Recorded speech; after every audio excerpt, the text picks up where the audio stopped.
And hello, Internet! Welcome to Land Beyond the Mist. We are at session 23, I am excited to start playing some D&D again. Today, I want to say some thank you to the patrons that have stepped in to help make sure we get a game session. We've had a couple of last-minute cancellations, and so we've made sure to get our session in today.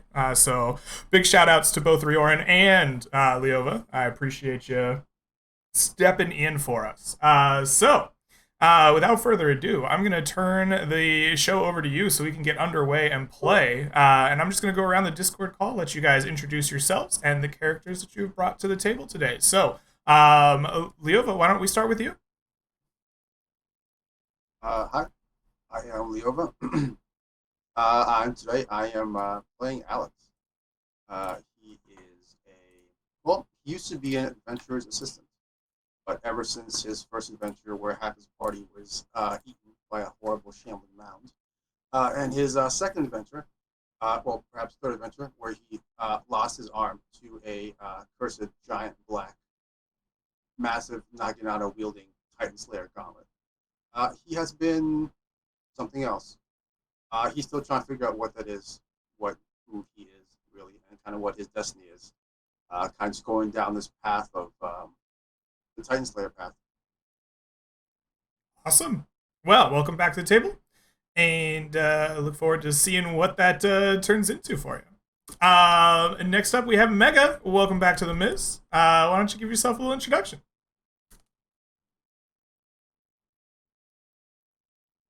I'm muted. Hold on. You are. Let me get myself together. Hello, I'm Mega. I'm Mega in the Discord. Today I'm playing Shepherd. He is a man of faith. Nature and God. Son? Question mark? Something. He's something. And he took the quest off of the job board, hearing about Stallion's Run that was under duress again. And being one of the guys who did the first Stallion's Run mission, he figured this would be a good sequel. So he's gathering the party to go forth and talk with harpies. Awesome. Well, I look forward to your negotiation skills, Mr. Shepherd. Excellent. Next up, we have Garrett. Welcome back to the Miz. Why don't you give yourself an introduction? Yeah, sure. I will be playing Solomon. He is a divination wizard. And hopefully, the last couple of times we've gone into the mist, I've kind of been the last man standing, which is kind of weird. Why I don't frontline. So hopefully we get better this time. All right. Hopefully. Well, good luck to you and the party for that. And last but not least, we have a brand new player, Rioran. Welcome to the Mist. I hope that you enjoy your time here. Why don't you give yourself a little shout out and tell us who you've brought to the table? Hello, I'm Rioran. Rio for short, if it's difficult to pronounce. I have brought a tiefling named Malphus, who's a warlock. He was previously a sage who studied a lot, both religion and nature and history. And he fell upon a certain sword which convinced him to make a certain pact, which he is now adventuring around to find more information about. And he found out about the Misty Isle, Land Beyond the Mist, where there was a lot of new information and a lot of mystery. So he's going there to try to unlock some more information about his pact and how to potentially break it or evolve it. Excellent. Well, I look forward to seeing what you may discover out here in the Land Beyond. Excellent. So, the four of you have been brought together by one shepherd. You have brought this motley crew together in an attempt to negotiate with, perhaps, these harpies out in Stallion's Run, or that have been hunting in Stallion's Run. Tell me, how did you get this party together, and what called to you about this mission, other than it being a nice sequel? Yeah, as I mentioned, I have prior dealings with Stallion's Run. I helped one of the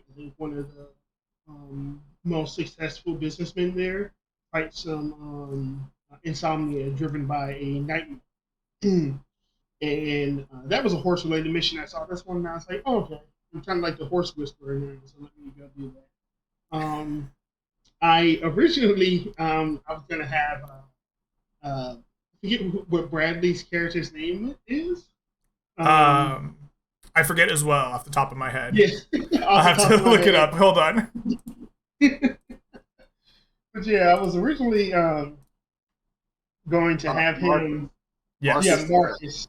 I was originally going to have Marcus, but as soon as I went to approach him in the temple, he said something about stranger danger and ran away.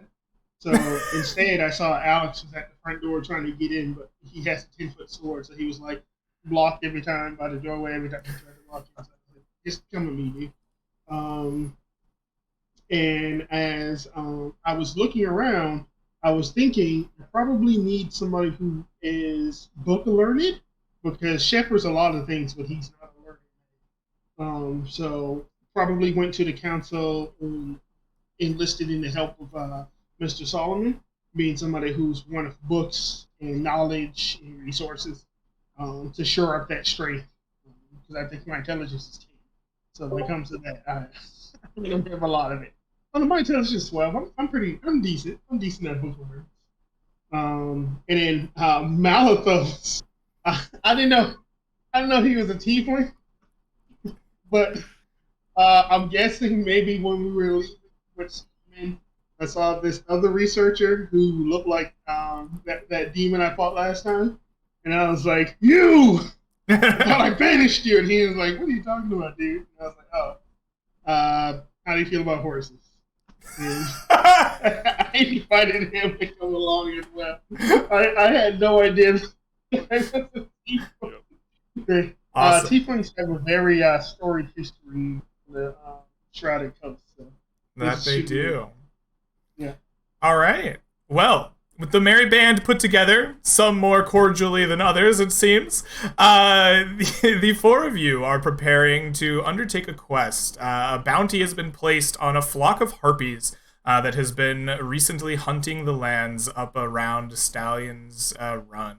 So, before you head off, you have full run of Rhymeview. Is there anything that you'd like to take care of around town before heading out?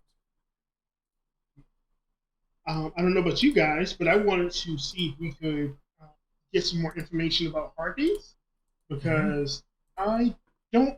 Shepard would have known about sirens because he was a pirate captain, but he would know little to nothing about harpies, seeing how they're like overnight creatures. So he would have wanted to inquire about maybe any experts of harpies or those sorts of creatures. Okay, where do you inquire about experts of harpies? Maybe the Arcanium Council? That Okay. sounds like the best place to go. Yeah, you make your way to the Arcanium Council, the large tower in the residential district of town. It rises up over the, simple houses and towers beyond the dock districts. As you enter, you'll see Rose Nix busy at work, her bare feet plodding around the, wooden floor, putting away books. She sees you all approach, smiles, and greets you. Ah, welcome, dear members. What can we do for you here today? Good evening. Yes. Afternoon. We're looking for information on harpies. We got some harpies out of Stallion's Run that need talking to. Oh, very good. Alex carefully curtsies, making sure not to disturb him. Uh-huh. Doing better about not knocking over all of the books, I see. Very well done. She looks around and notices that a few of you are people who have helped out the Arcanium Council in the past, and decides to put you all in a little stall, a little room, and brings you a large quantity of books on harpies. It seems this is something that, the monsters of the hills and nearby regions are well documented here in the Arcanium Council, and you have a full trolley of books at your selection. You may, of course, check one out if you desire, but as you are here in the library, you may research them and ask me. I will give you 3 questions about harpies that you can find the answer to here and now. Got you. Okay.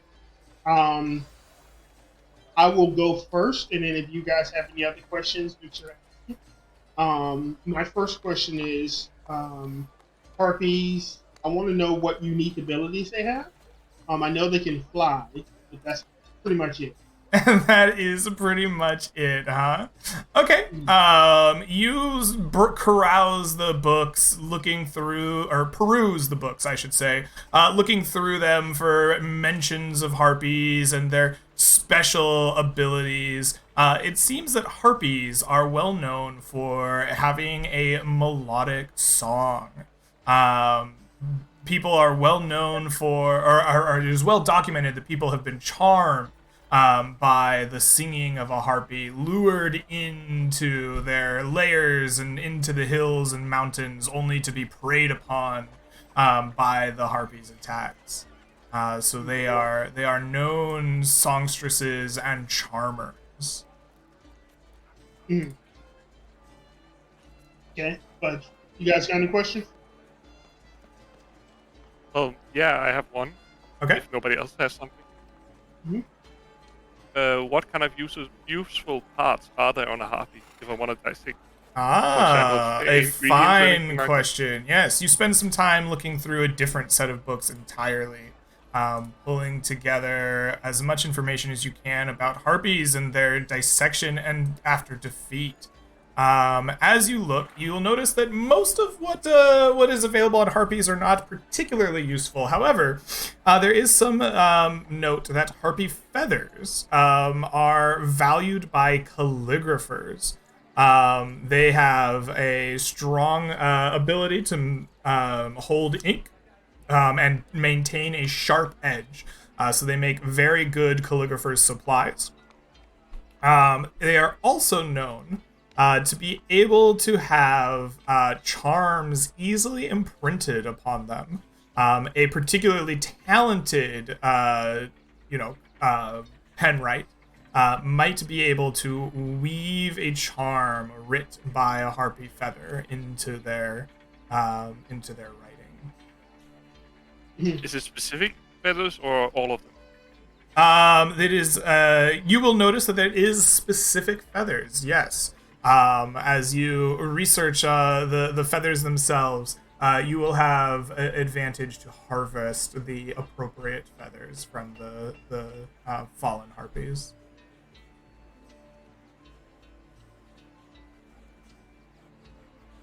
All right. All right. For our question third.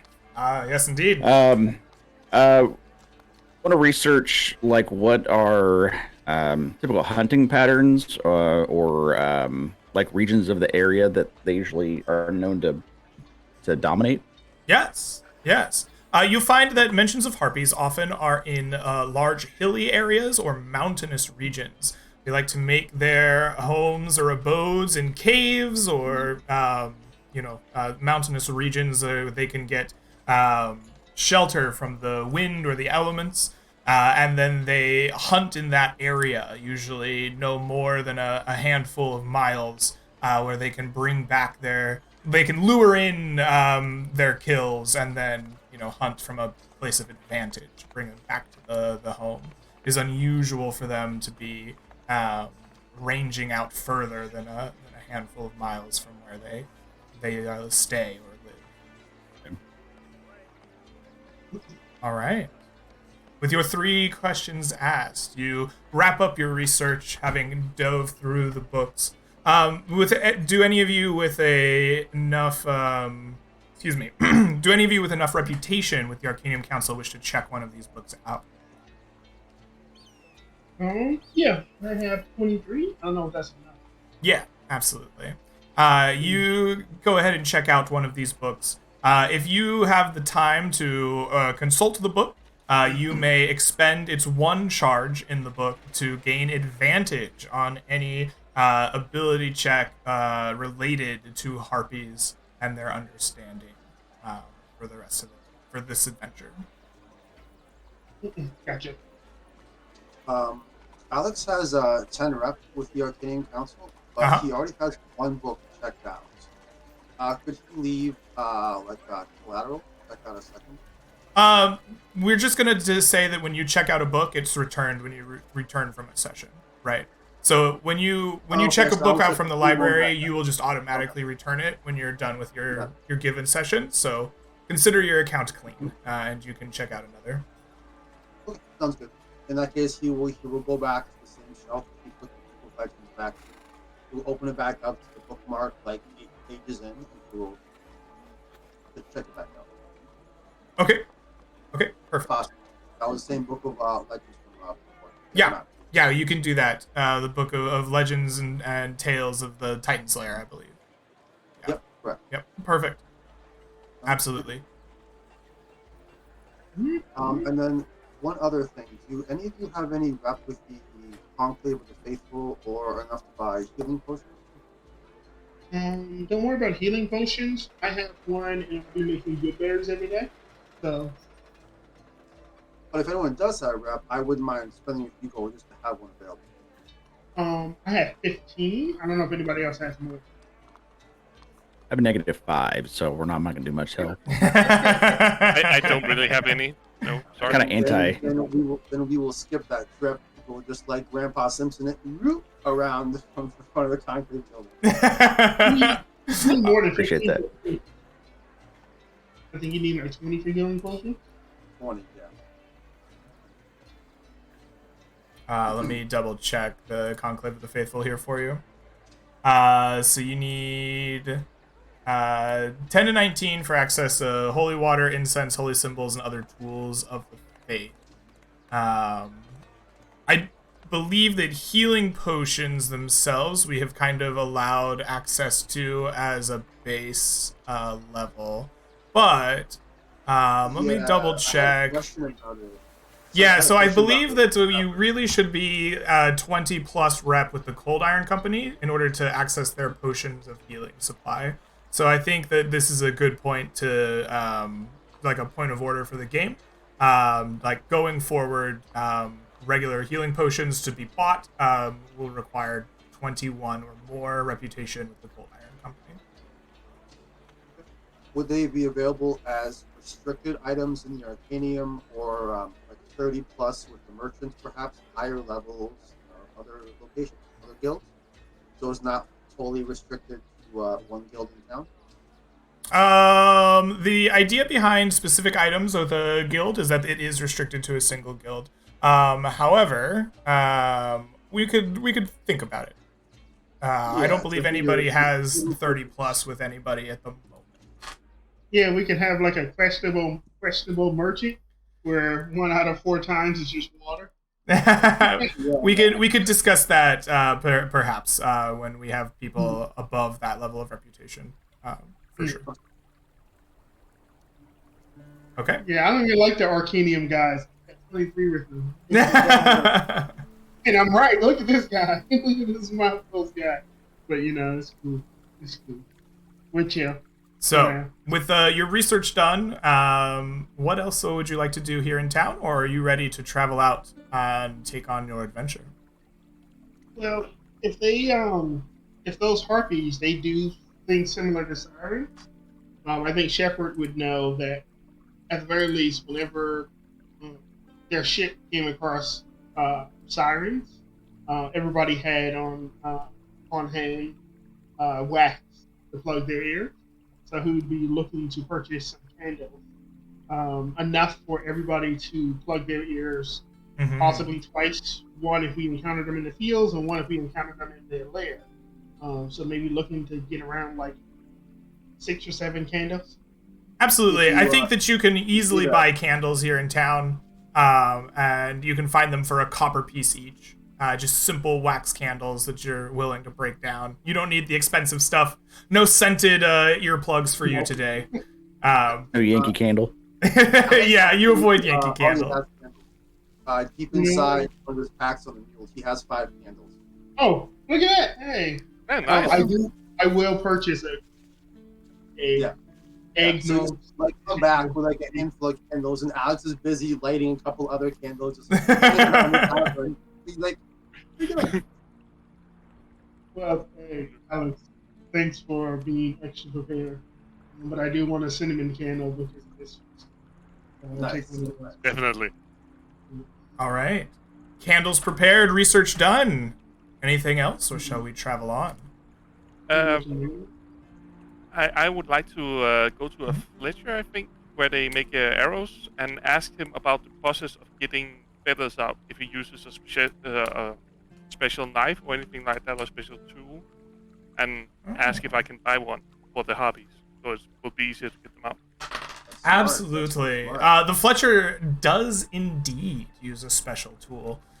He has essentially a feather puller that he will demonstrate to you on the hide of like a local owl or something, using the owl feathers to create his fletchings for the arrows.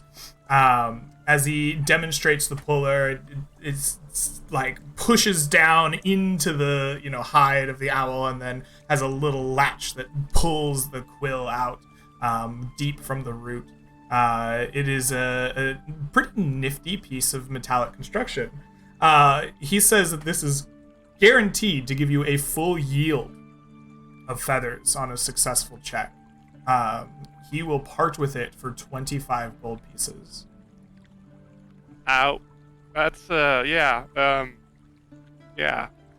That's do we split the rations, or do the provisioner pay for it all? Well, we're all paying 4 goals for our rations.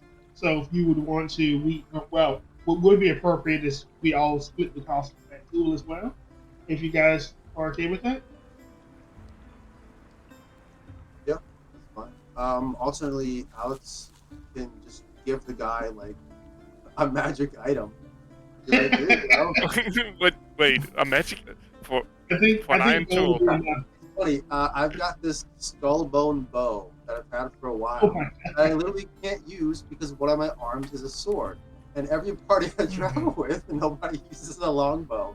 It's kind of hilarious at this point. It's kind of a meme. Okay. It's probably worth more than 25 he looks over Oh, your yeah. skullbone bow as you pull it out. He says, "You want to trade that for my forceps?"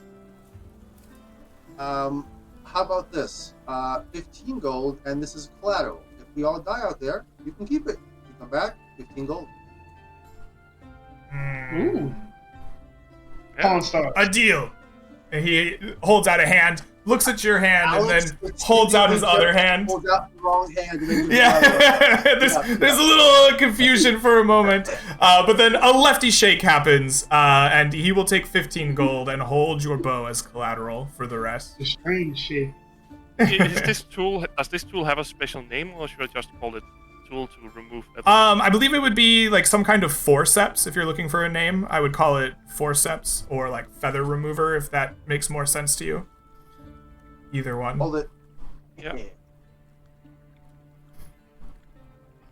I will give 5 of that 15 gold. All right. You will? Alright. Oh. Not gonna Perfect. complain about that. So you have obtained a nice fancy piece of forceps to maximize your yield of feathers. You have researched your combatants. Are you ready to head out? Let's do it. Yes. Excellent. I should ask one of you guys, which one of you can hold my potion? I'm not going to put them on the needle. I have a potion of clairvoyance and one holy one. I think I'm less likely to be beaten to death, so I take them. Yeah, I could carry them, but yeah, maybe not that good of a idea. Okay, yeah. As long as one of you knows either one or both. Or How many potions do you have? I have 2 flasks of oil, and that's it. He said potions. It's a potion of oil. It's potion of oil. Oh, It's a yeah. surface or a person that it comes in contact with, or an unknown duration that makes it oily. Oh no! We'll What kind of dungeon are we going to? for the harpies. You can't catch me. I'm The only slippery. work is applied to the skin. Yeah. Uh, Oh boy, this is shenanigans going on here. All right, I put them on my sheet. And before we actually start taking off, Shepard will stop everybody and say, "Hold on." And he's going to rub his hands together and take out some of the head shine that he has on his side. He's going to rub the middle of his forehead. He's going to pray to Gaia. And in his hand, 8 good berries will form. He's going to give you guys 2 weeks and say, in case you die, eat one of these. Well, you can't eat them if you're dead. You know. Let's say if I'm dead, I can't eat anything. Yeah, that's yeah. Yeah. No Alex fat ass. It's kind of takes the 2 good berries, then holds up his metallic shoulder for you to apply some of the shine to him. There you go. I gave you some shine. oil.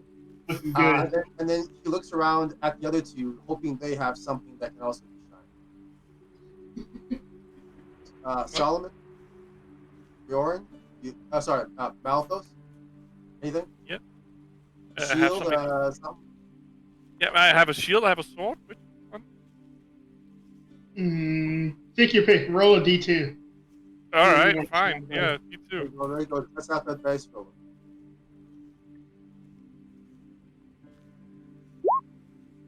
One. That's the sword.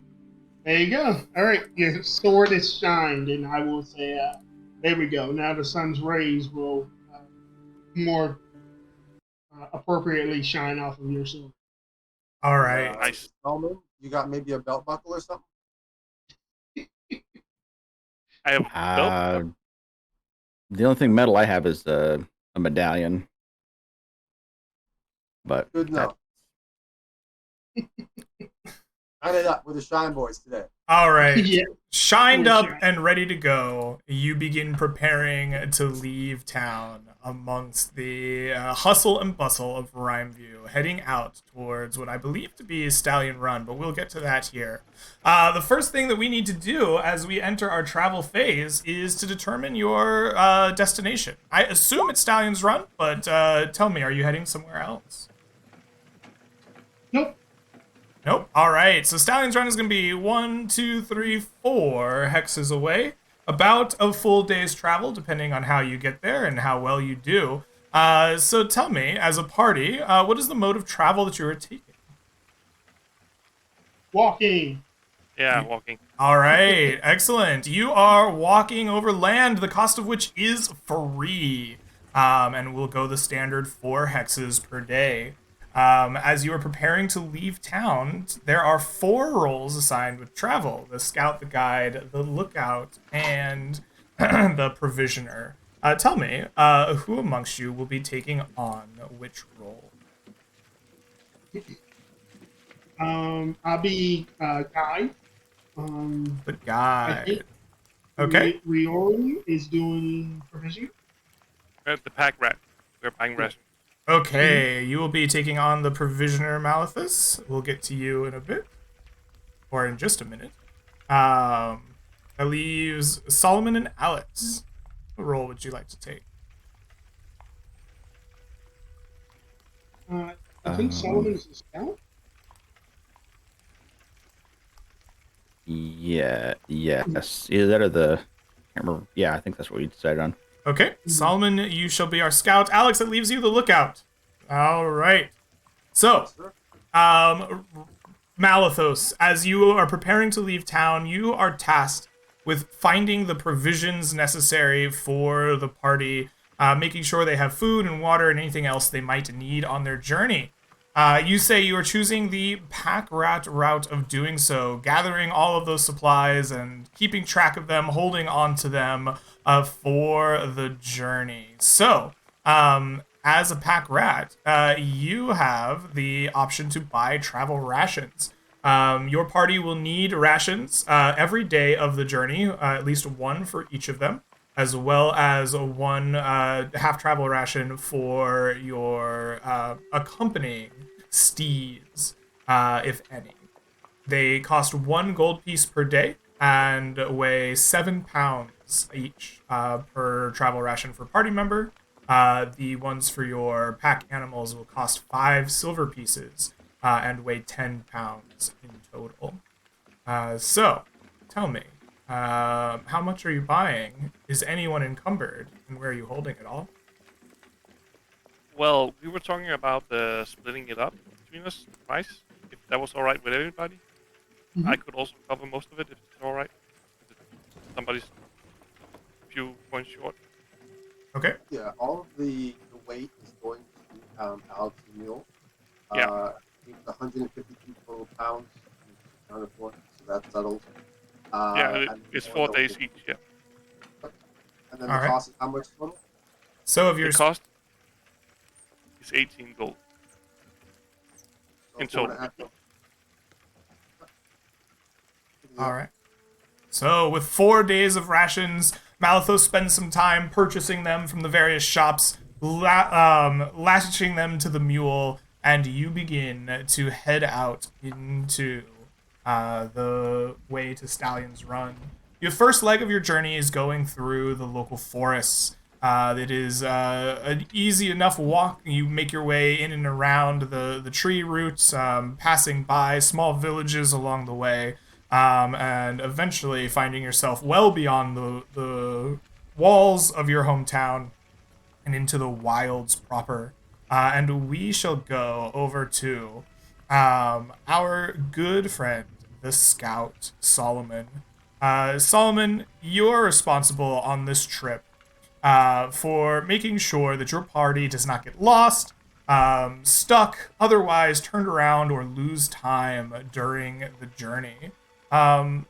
Solomon, if you would, tell me what are the efforts that you make to scout the terrain and make sure that your party does not lose time on this journey?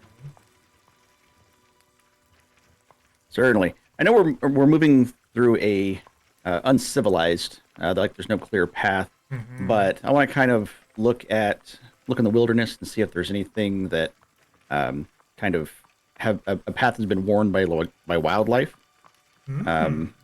So that way we're not snagged by any sort of fallen logs or branches, and kind of following trails to see and the trees to kind of see if there's anything that's an easier path to take. I like it. As the party goes through the forest, you look for natural paths, those of animals and the logs themselves. To me, that sounds like a nature intelligence check if I've ever heard of one.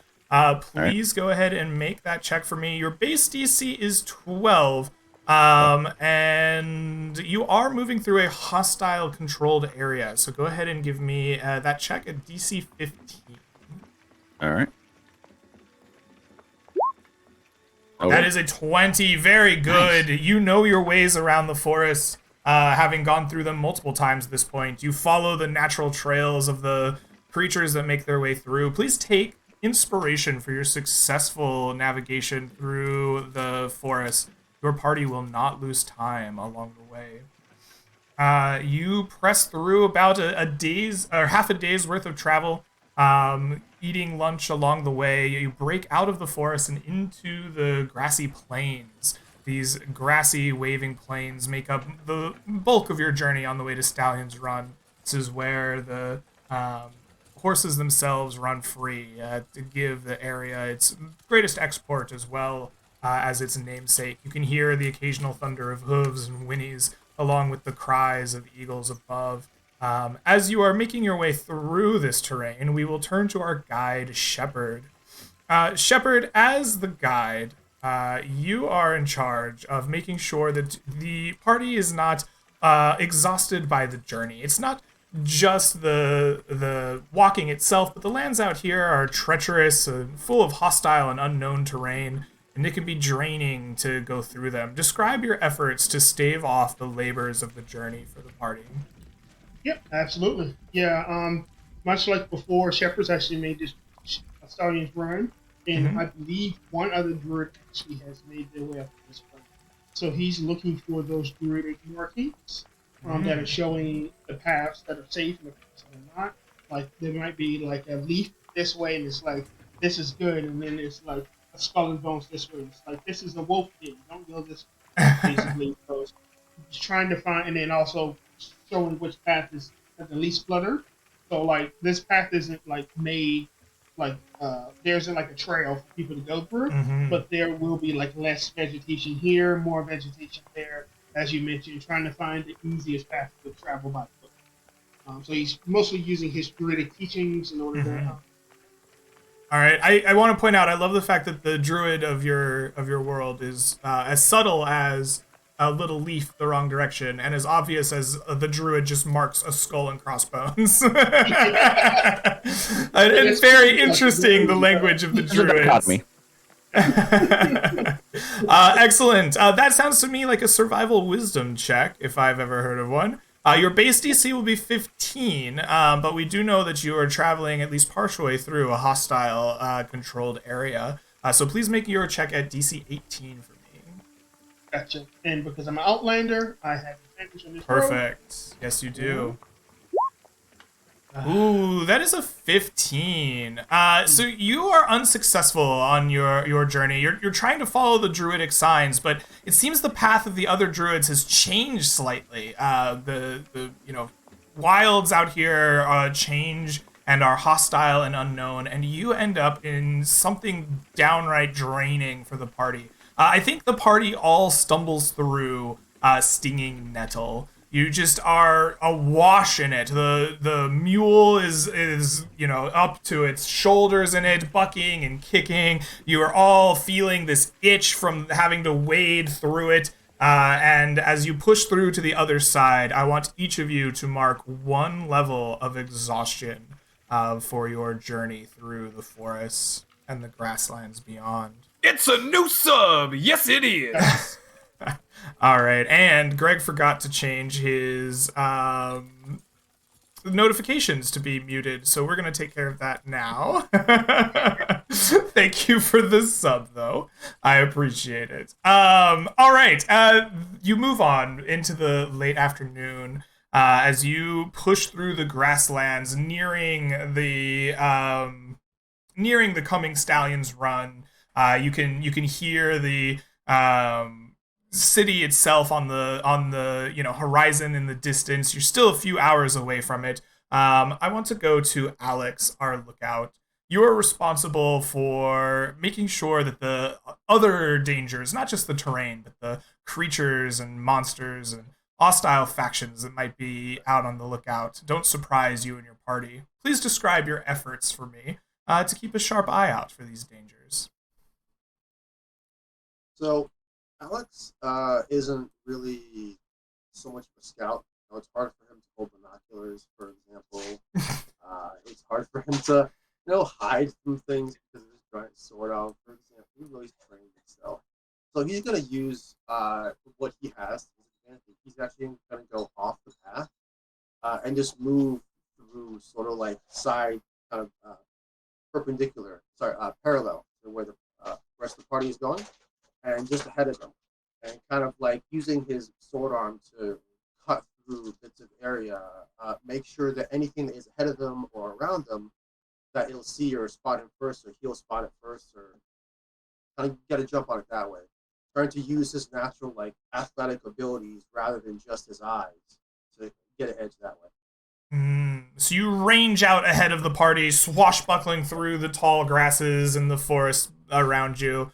Attempting to. How jungle explorers use like a machete to cut through the jungle. Alex doing the same thing, but with his arm. With a 10-foot naginata, just scything through the forests and the grasses in equal measure. And the squirrels. All right. I think that this is fine. We'll let you use your athletics strength here to range out ahead of the party and try to find whatever might be lurking for them before they have a chance to ambush you. Your base DC is going to be 12, but as we know, you're going through a hostile area, so please roll at DC 15. Sounds good. And I think Solomon got inspiration from his success, correct? Correct. If you wanted to pass it on to me, I would have advantage on this roll just in case. It might be worth doing. Be all right with that. Okay. You can use that inspiration from Solomon. Use it on this roll, and use the help of the party, behind me clearing some more paths to make it happen. That is a 15. That is a success. Please mark Please mark inspiration for your successful guiding. You will not be surprised on this journey. And more importantly, as you are making your way through the grasslands, half hour after I described previously, you are aware of a thunder of hooves. This isn't unusual in the area, as horses often run wild in these parts, but the thundering is nearer your party. You can tell than it normally is. In fact, they are coming right towards you and your party on a dead sprint. As you are ranging slightly ahead of the party, you look up and you will find said horses rampaging towards you. You notice them before they get to you, Alex, as you're probably like a little bit ahead of the party itself here. What do you do as you realize that your party is unaware of the coming horses, but are in imminent danger nonetheless of being trampled? I think to what Shepard would do, our resident horse whisperer. We don't get Steve. I imagine that he would try to yell out to them and say something inspiring and horse-like and diplomatic, punctuated with an occasional whinny. Alex can't do any of that, so he'll just look back at Shepard and be like, "Do I sword? Do I not sword?" All right, you're not surprised. You have a moment to look back. Shepard, you look up, you see and realize that the thundering of hooves you hear is not in the distance or far away. It is nearby and it is coming right towards you. You have a split second to make a call here. Sword or not sword? Shepard can speak to animals. They can understand him, and he can understand their gestures, so he can get the meaning of their body language. Is he getting like panic, or is he getting like? You are 100% getting panic from these horses. They are freaking out. Yeah, he just tells everybody, run to the side, let them by. All right, I want athletic checks from all of you, as you are warned at the last moment, as these horses are bearing down upon you. I want athletics strength checks as a burst of speed to get away from the thunder of the horse hooves. Oh boy. Well, this won't end well, but we can try it. Why horse fly? Whoa. All right. Oh, there it is. He's going to crit this. Don't worry, Solomon. No. Solomon is not going to crit this. Oh, everybody but Alex. You hear the yell. Sorry, can Alex give Solomon back the inspiration? Give him a chance to duck out of the way? You could. Yeah. All right. All right, Solomon, re-roll that athletics check if you would like. Okay. All right, 11. That is a success. Alex, you and Solomon jump away at the last moment as the horses come thundering through. Solomon, you are able to roll up on this hill here. The horses though charge and come barreling into the rest of the party here. I need good old lost my mind. Shepard and Malithos to take for me 5 points of bludgeoning damage each as the horses just trample you over and begin running past. Going by, can I say, why did you do that? They whinny back.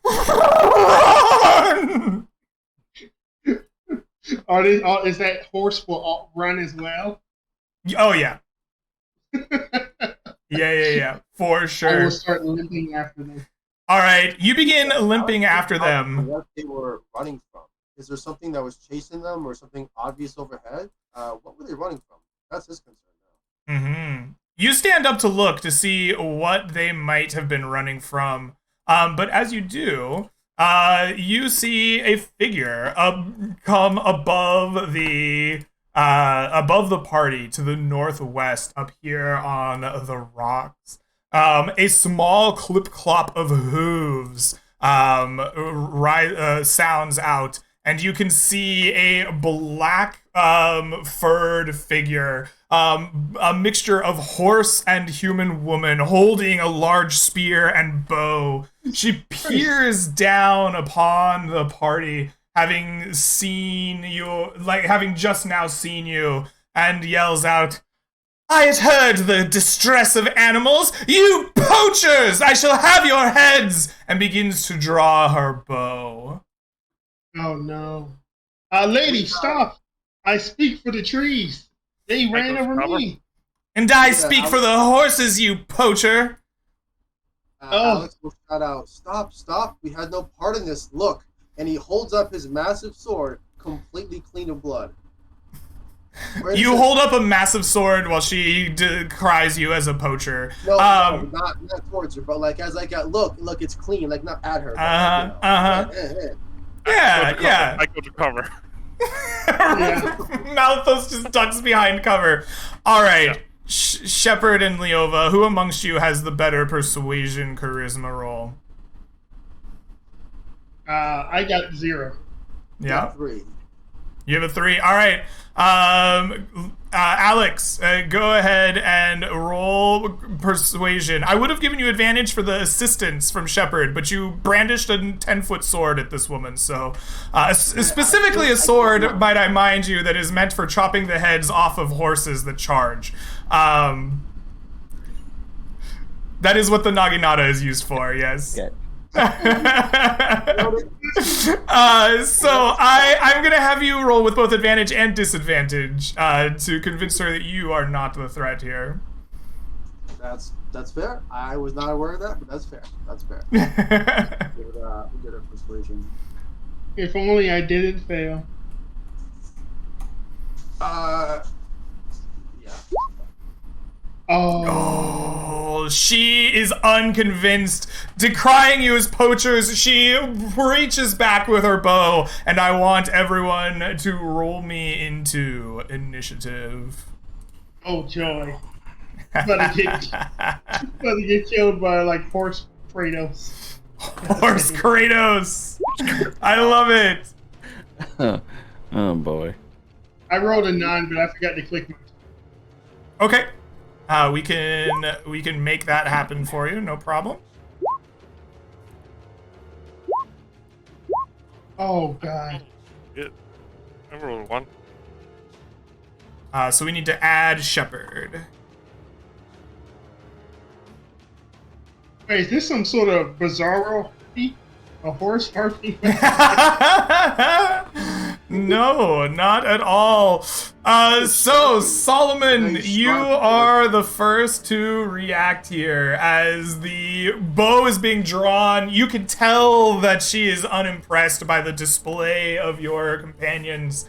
She is intent to stop what she sees as poachers. What do you do? Well, I'm going to because apparently this is happening, so I'm going to take a stone out of my bag and press it to my chest and cast mage armor. Okay, excellent. I think this is kind of a bush or like a tree or what's? It's like a bush. Yeah, you're in the grasslands, so it's kind of a large bush.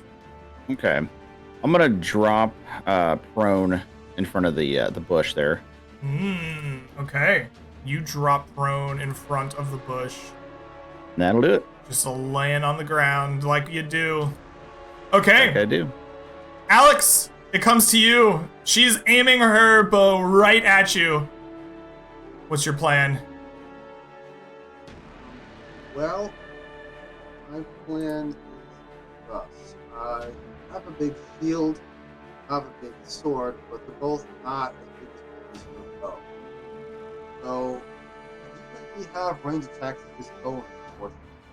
So he's either going to stand by his party to help out, or he's going to charge. So what he's going to say, he's going to raise his let's see, sword arm. Yeah, raise his arm high in the air, the massive black knife. And he will say, "Worry not. This is destiny." As if somehow echoing a flicker of a past something. And he will look over at Malifaux, and he will use one of his newly acquired battle master. Ooh. He will use Rally. As a bonus action, he will give Malifaux temp HP equal to a superiority dice plus my charisma modifier. As I see, he has already been defeated by the horses, and now in his first real engagement, Alex wants to, give encouragement. Okay. So we'll get a 8 plus 1. I can click on this first. Roll it. Click. I don't That's think not- that it clicks out of the character sheet, no. Hey, all right, Malithos, you hear the rallying cry of, not Shepard, of Alex as he raises his mighty blade and tells you that you not to worry, this is the stuff of legends and fate. You feel bolstered in confidence and magically inspired. You gain 9 temporary hit points. And Alex will move forward. Feet. Right over here. And he will hold his shield up, ready for you. All right, you hold your shield up, preparing for the attack. Shepard, you are the next to go. What will you do? I want to drop a fog trap right in that. And let me see if I can ping the square right here. Okay. Centered on that square is a 20-foot radius, so it's a 40-foot diameter, and that should get the creature inside of it as well. Ooh, very cool. Let's see if we can get ourselves a nice fog cloud.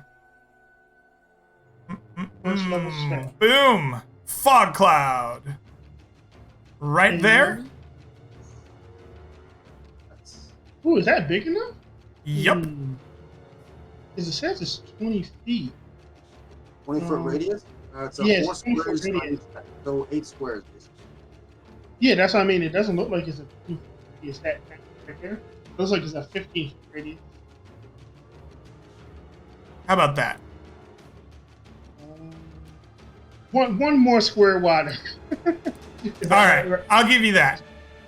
There you go. Boom! A fog cloud billows forth, shrouding her in the darkening fog. Beautiful. And I'm going to yell out in the language of fey creatures, Sylvan, and yell out in Sylvan and say, "You've got the wrong guys. We're here to protect horses. There's some harpies in the area trying to eat these guys." And then Shepard's going to do as similar to the rest of them and duck here, falling prone. And All so that right. was action. That was move. And why not? As a bonus action, I'll take magic stone. Here's All right. You pick up a handful of stones while you lay on your belly, casting some magic into them. and that's it. Very good. Malithos, as you duck behind the cover, you see 2 of your companions lying flat on the ground as a fog cloud appears. What do you do? I mean, can I see her at all? No, she is completely obscured by the fog. Damn. Then I can't really attack her or hit her. I don't really want to go up near her. Probably one-shot me. You're a warlock, right? Do you have that weird warlock infinite vision thing where you can see through everything? He doesn't have no. invocations yet. Invocation is next level. Nope. So I can't really attack. I can eat a good berry. You could eat a good berry. Yeah, Uh, yeah, true. can I still try to hit her with an Eldritch Blast? Or sure. You can't see her, so you're gonna have. I think you might have to be able to see her, but even if you can't, I'll let you roll at disadvantage. You know generally where she was before the fog cloud happened. You can like throw your Eldritch Blast in that area and hope to hit, but I'm gonna give you disadvantage to hit her. And she's a big creature too, so there's a little more room for something to hit. Oh, how is it now that if you want to roll with the disadvantage, it's 2d20? Yeah, you should be able to click on your Eldritch Blast in the character sheet, and it'll either roll immediately with 2 boxes, or it'll query you whether you want to roll with advantage, standard, or disadvantage. Oh, yeah. Nice! Oh! Nope. You fire your Eldritch energy out, blasting in her direction, but it goes flying through the mist, not striking anything at all. Alright. She will go. She is stuck, blinded in the mist. She doesn't know how far it goes. She rolls a d8. So this is 1, 2, 3, 4, 5, 6, 7 is directly to the west. She's going to move herself to the west. 5, 10, 15, 20 feet, getting completely out of the mist in general. And she has a remaining 30 feet of movement. 5, Jesus. 10, 15, 20, 25, 30 on her galloping hooves. She makes her way out of the mist. She points the bow once more at Leova, and she will fire it. Boom, boom, boom, boom. This is a long bow, and it will go forth. With a 10, the bow she pulls out, fires at you, as in midair, it like breaks apart and splits. Half of it comes towards you, bouncing off of your armor and shield that you had prepared. The other half is going to go towards no one, as there's no one within 15 feet of you. It just like goes towards the rest of the party, but ends up like down here in the ground, unable to strike you. At the end of the turn, you hear cries in the sky. And sure enough, appearing behind where the horses were is a small flock of winged humanoid shapes.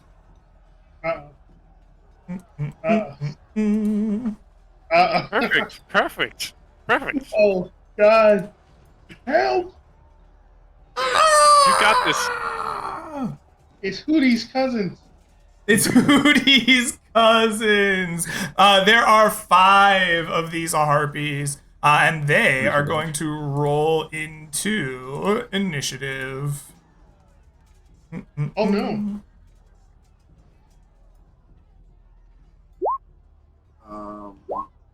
Yes. No, sorry. All right, Solomon, it is your turn once more at the top of the round. You are hanging out down here on the ground. You can hear the cries of the harpies above you. What do you do? Well, they haven't landed yet. They're still flying, you say? They are flying down towards you. Yes. Okay. Alex will actually shout back at you in comment. Protect the horses, hoping that centaur. Oh, at the end of the round, the horses just thundered off. They were running like crazy. They got That's fine. Alex still says that, partially to continue to establish that they are not here to fight the centaur. They have not actually attacked it. All their attacks have missed or been nat ones in the fog. There's no visible hostile actions towards it. Whereas these harpies are hopefully known predators of horses. So he's hoping he can kind of get the others to hold on just a second and maybe give the centaur, give Shepard a chance to. Okay. I like it. I like it. Everything. Yeah. So Alex is shouting to save the horses as the harpies appear. Solomon, what do you do? Okay, so I'm gonna stand up first. And then I'm going to hold a firebolt for, and the trigger will be if the Harpies attack any of the party members or the centaur as well. Ah, very good. Okay. You cast a firebolt, a ball of fire begins to form in your hand. You hold it, waiting. Alex, it is your turn. You're shouting about protecting the horses. You hear the cries of the harpies. Ah! What do you do? And Alex follows his words with his actions. He holds his shields up towards the harpies, completely ignoring the centaur, and moves straight back towards them. Okay. Within, he can't be within 5 feet of everyone. The others are kind of down here by the cliff. So he's going to stand next to the probably squishiest person up here, right about there. All right. Right, With that, the harpies will go all. sorry, I Yep. apologize. Action, he will dodge. Okay. He's saving reaction for.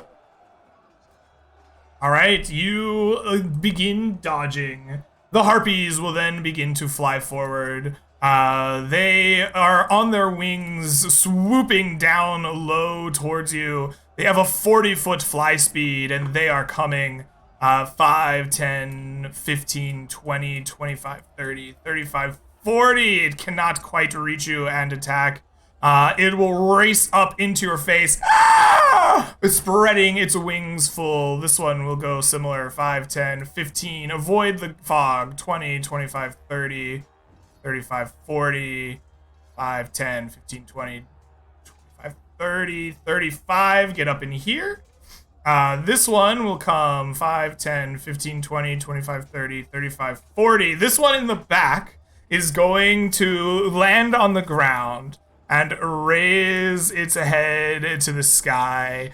And it will begin to sing a luring song. Everyone within 300 feet of this harpy that is not a harpy, please make me a DC 11 wisdom saving throw. So everybody. Would that trigger Solomon's reaction as an attack? That is not an attack. This is a song. 11. DC 11, yes, please. You know, Alex feels pretty attacked because he watches America's Got Talent. This is nowhere close.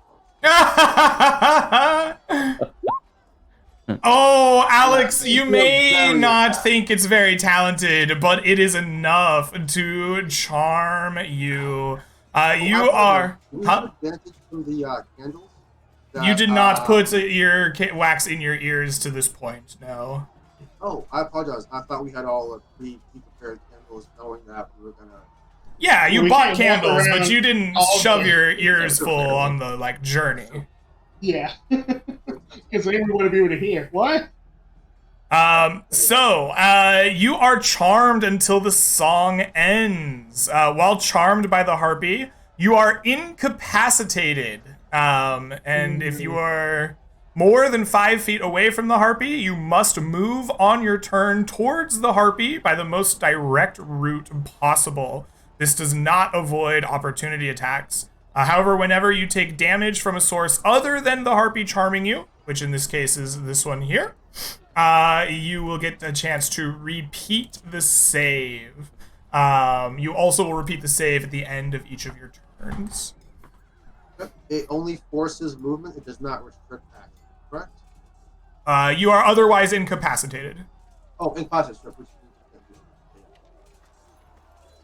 5, 10, 15, 20, 25, 30, 40.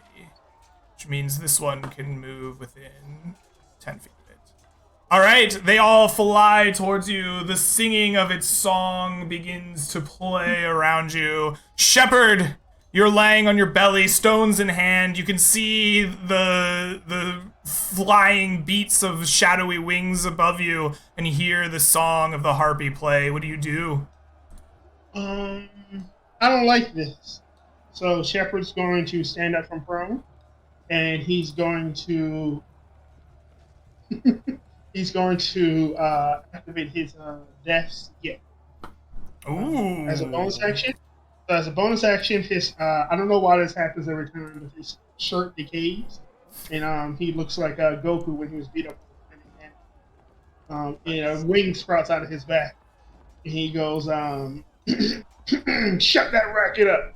And he's going to lob a guiding bolt at level 2 Okay. at the singing harpy, which I believe is the one in the middle, correct? Correct. Yes, it is this middle one there that you have pinged. Let Go ahead and make me a roll to hit. guiding bolt. So it's going to be level 2. It's going to be a 20. That will hit, and you deal 15, but then 30 radiant damage as your gift of death increases the power of the attack, striking this creature with holy energy. The blinding light rips through it, feathers come flying off on the ground. It is bloodied and on death's door, but it still stands. It's actually 34 because I cast it at 2nd level, so it was 17 base. Oh, I see. Yes, it takes 34, which is still enough to bring it to death's door, but not slay it. Yeah. Okay, that was Yeah. my bonus action. And then he's going to step up, like here, to stand in front of the new guy. He's going to say, "Malthus, don't die." All Does the right. Harpy have to concentrate on that song? Nope. Nope, it only has to use a bonus action to continue it on its turn.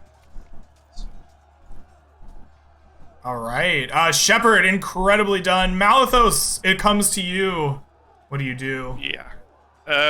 I will stand up and use a bonus action to cast my hex spell. Mm-hmm. Shall I post it in the chat or? The Warlock's Hex is fine. I think we are all familiar with it. Which target do you put it on? The singing one. Okay, absolutely. You hex that creature. And then I will hit it with an Eldritch Blast to see if I can knock it out. Okay, please do. You'll have advantage because you got it both.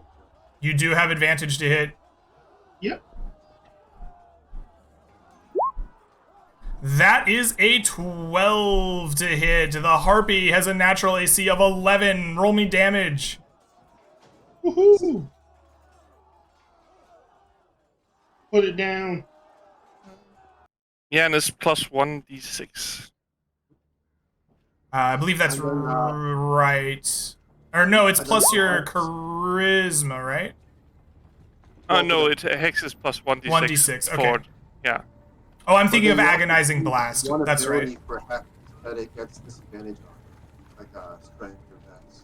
All right, that is Okay. 4 points of damage. You don't have to choose, because it is dead. What does your Eldritch Blast look like, Mr. Malithos? I don't think we have seen you in combat before. No, we have not. My Eldritch Blast is a force push, so it's actually quite invisible. It's like a flimmer in the air, like if you see in the horizon from an air where it's heat. And then Okay. just push it through it.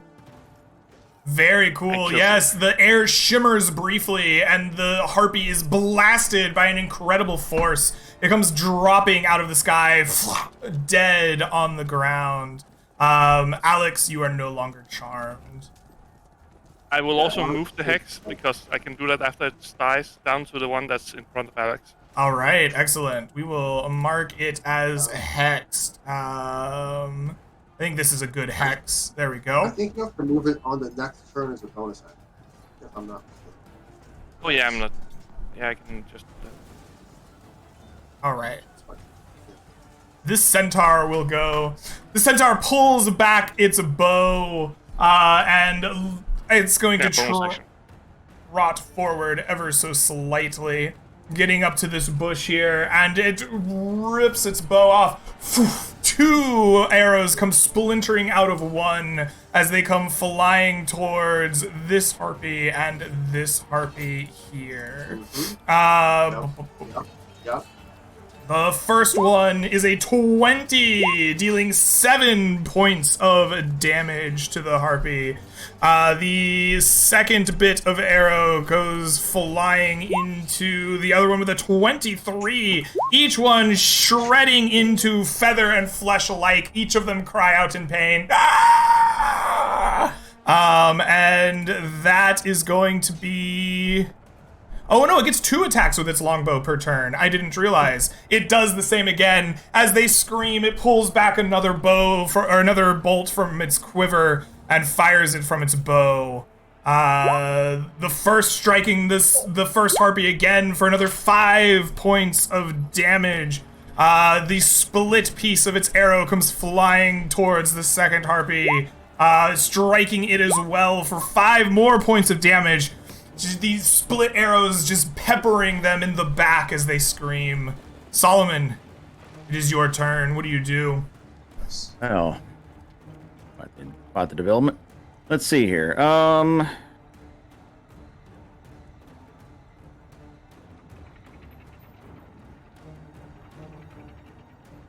They took that. All right. I'm gonna go ahead and the eye icon on the one here. What's that? Oh, The eyeball. north That's from you? the curse from the warlock. The warlock's okay. hex. Does it do I have any benefit for it? I'm not 100% familiar with hex. No. There is Just for going to them? be a stat that it is disadvantage on. Okay. Which disadvantage would you like to give it, Rioran? Well, I just read up, and I can only move it with a bonus action, so it's only on my turn I will move it. And Oh, okay. Never It's mind. still It's on not the there other. yet, but it will be there next turn. yes. Okay, I'm gonna go ahead and I will launch a firebolt, just the one straight north here. Okay. Do a 21. That'll hit. Okay, and for 3. For 3 points of damage, your flame erupts in their face. It screeches out in pain, but does not die. I should say the devil's advocate. Should have disadvantage because the harpy next to it. He's targeting a non-melee fighter. It's this one here. The way I Oh. understand the 5e reading of that rule. Oh yeah, you're welcome to it that way. Yeah. Yeah. All right, That's it. Alex, it is your turn. What do you do? He will glance at the centaur, give it like a look at knowing like, yeah, we now established that you are an ally for now, like a battle nod, so to speak, and then he turns his attention back to this harpy right here. And he will attempt to put his sword either through it or directly into it. And how soft. All right. Actually, the one down here, he will actually attack that because it is next to Solomon, and he will be able to get a nice little flanky sneak. Okay, absolutely. Well, You take your 10-foot naginata and make a nice sneaky poke. Yep, barely grazing like the other harpy behind him. Oh, but your 9 will not hit. This harpy is a little more agile than you think. As you try to make your poke, it flaps back at the last moment, your blade just missing it ever so slightly. And then he will hold his shield back up in preparation for the other harpy behind him. All right. Excellent. You raise your shield back up, and the harpies. Actually, I apologize. I should do one thing. As a bonus action, he will once again use ground. I believe. Did Solomon get hit this last round? I don't think he did. Nope. Either way, he will apply it to Solomon. Okay. As he is in battle. We'll roll 1d8 here. One. He will say, "See, I knew this centaur was friendly. Harpies are no match for our combined efforts. Stand fast." All right. Gain 4 temporary HP. Perfect.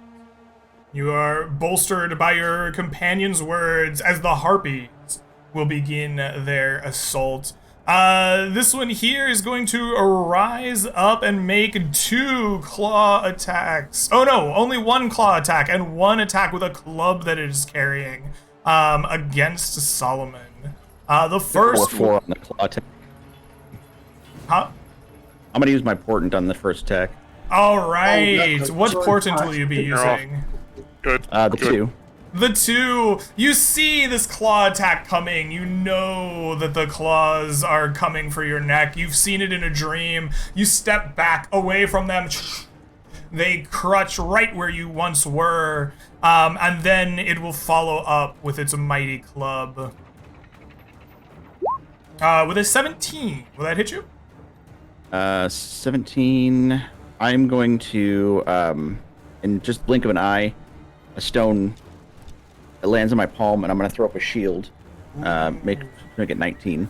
Perfect, yes. The claws grasp at your throat. The club comes lashing down back towards you as you step away, and a magical shield pops up out of your palm, blasting the club away as you are unharmed.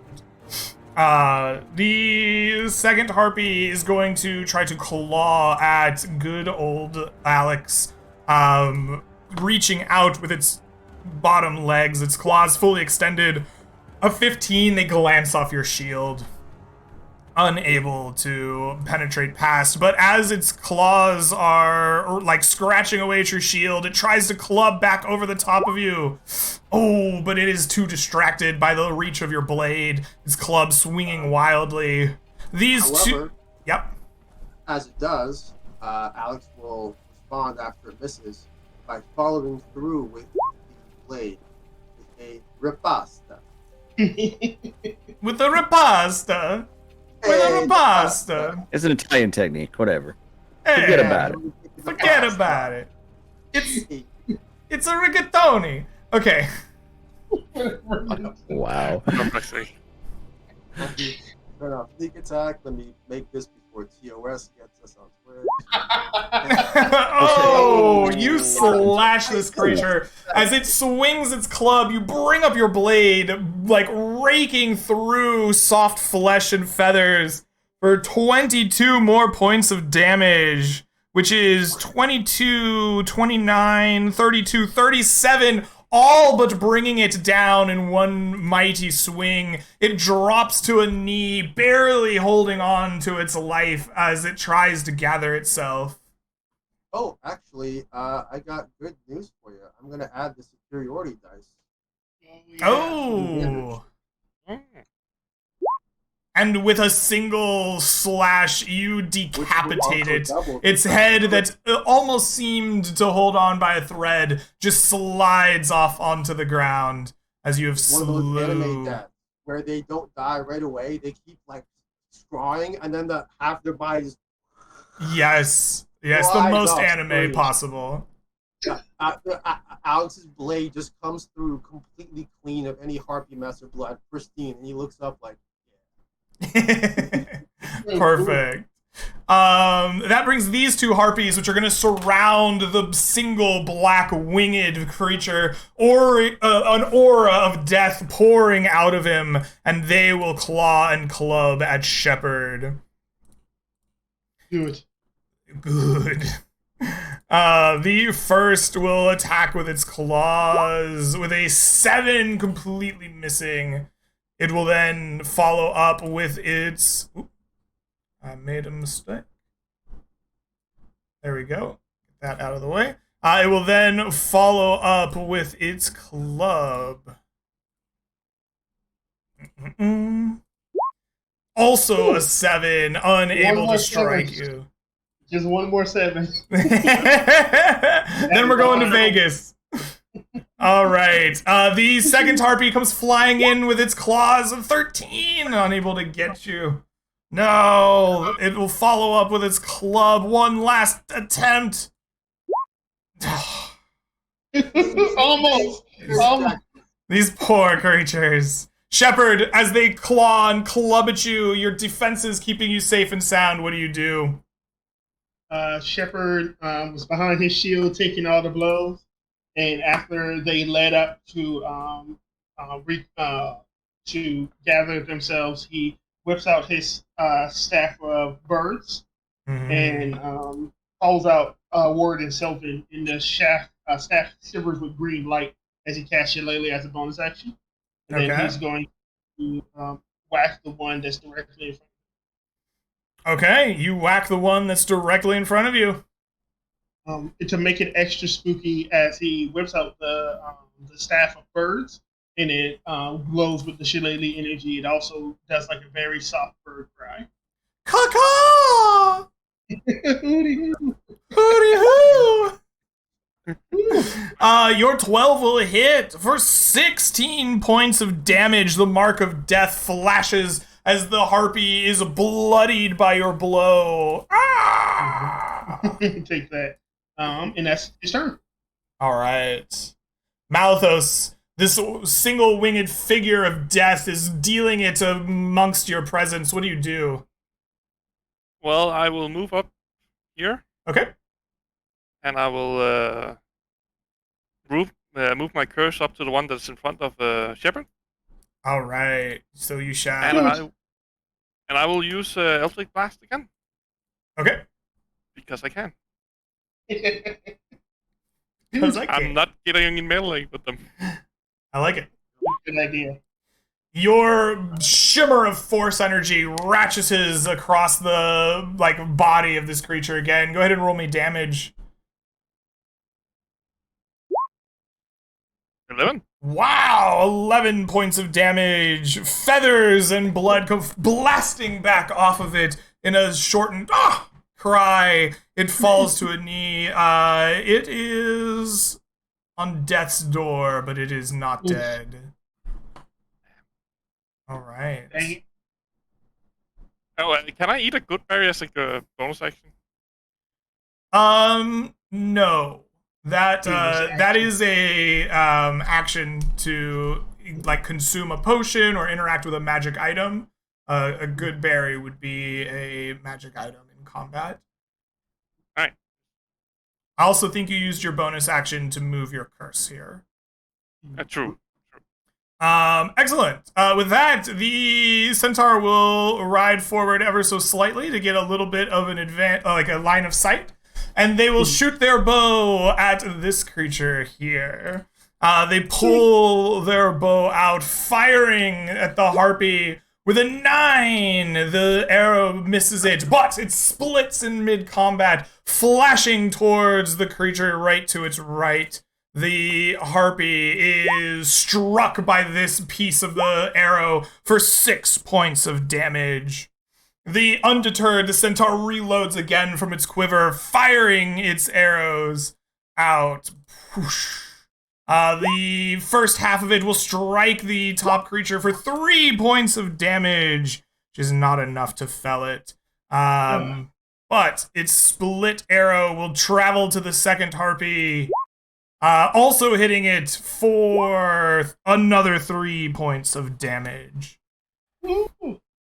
Solomon, it becomes your turn once more. Okay. I'm gonna go ahead and take a stone out of my bag and put my fingers kind of in a can't really show it on camera, kind of like that, and then I'm going to cast Burning Hands on this harpy here.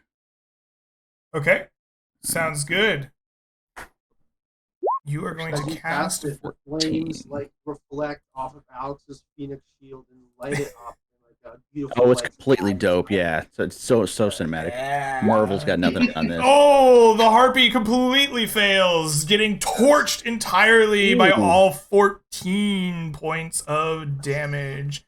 That is 1926. This is a bloodied harpy from your flames. Right. I think I'll stay right there for the moment. Okay, sounds good. Alex, it is your turn once more. What will you do? Alex will turn his arm towards the harpy, now damaged, and lowering his shield just enough to get a good look at it. He will plunges sword into it, hoping to finish it off. Okay, absolutely, please do. For an 11, that does hit for 16 points of damage. That will be enough. Your blade plunges into its shoulder. As the harpy slides back off, it falls to the ground, dead.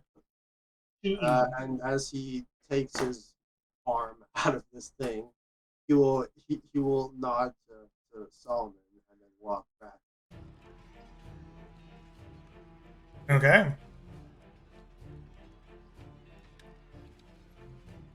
Okay, perfect. And support Shepard in his fights, knowing that his massive blade can still reach both combatants. Wonderful. The harpies go. They are determined to mess up one shepherd with their claws. The first one will lash out on low health. The death's door claws at you with a 16. Will it hit? Won't do. I'm sorry, what was that? Oh, wait, can you hear me? Yeah, I didn't understand. I don't know. My brain It melted. won't do. It won't do it. Oh, okay, perfect. I have the hardened leather armor. That is 13 plus death. Okay. I believe so, right? Hardened leather armor. So like studded leather armor. Was that it? I know. It was the hardened thug armor that I had. Yeah. It was, I believe it was 12 plus dex, if I recall correctly. So you got thug armor. Is that what you have? 12 AC with a maximum plus 3 dex. Yes. Pretty sure I have it written out as hardened leather. I got it from Moji, so I think it is the thug armor. So I have AC 17. Yeah, that's what it is. Okay, it slashes at you with its claws, attempting to hit you, but misses entirely. The follow-up was with its club, trying to take your head off. Club, go. There we go. With an 11, it can't do it. The harpy next to it will follow up. This one surely will hit. It has more health. Oh, its claws grasp at the air, unable to do anything about it. Swinging in with its club. Oh, there it is! He finally smacks you. At the last minute, a little ray of sunshine beams off of my forehead. See it flare! Oh no! The light is in its eyes. It doesn't know if it hit you or not. It swings again. No, it had disadvantage. Your head was right there, but whoosh, it goes over the top as the sun in its eyes just distracted it. Shepard, it becomes your turn. What do you do? Using my shillelagh, I'm going to attack the same one I did before. I'm going to say, eat this. And then swing. Boop. Boop. All right. 19 for 22. Yeah, that is plenty. Your shillelagh just squishes it like a bug against the ground. Blah! That is a dead harpy. That's another one for you, Lady Death.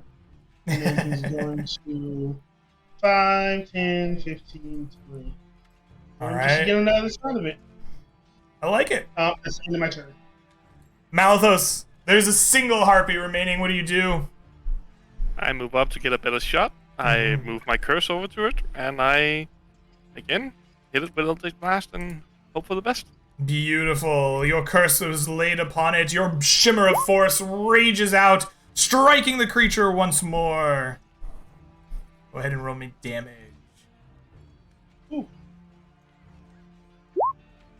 For 12 points of damage, it is enough to bloody the creature as it is ripped by force from an invisible source.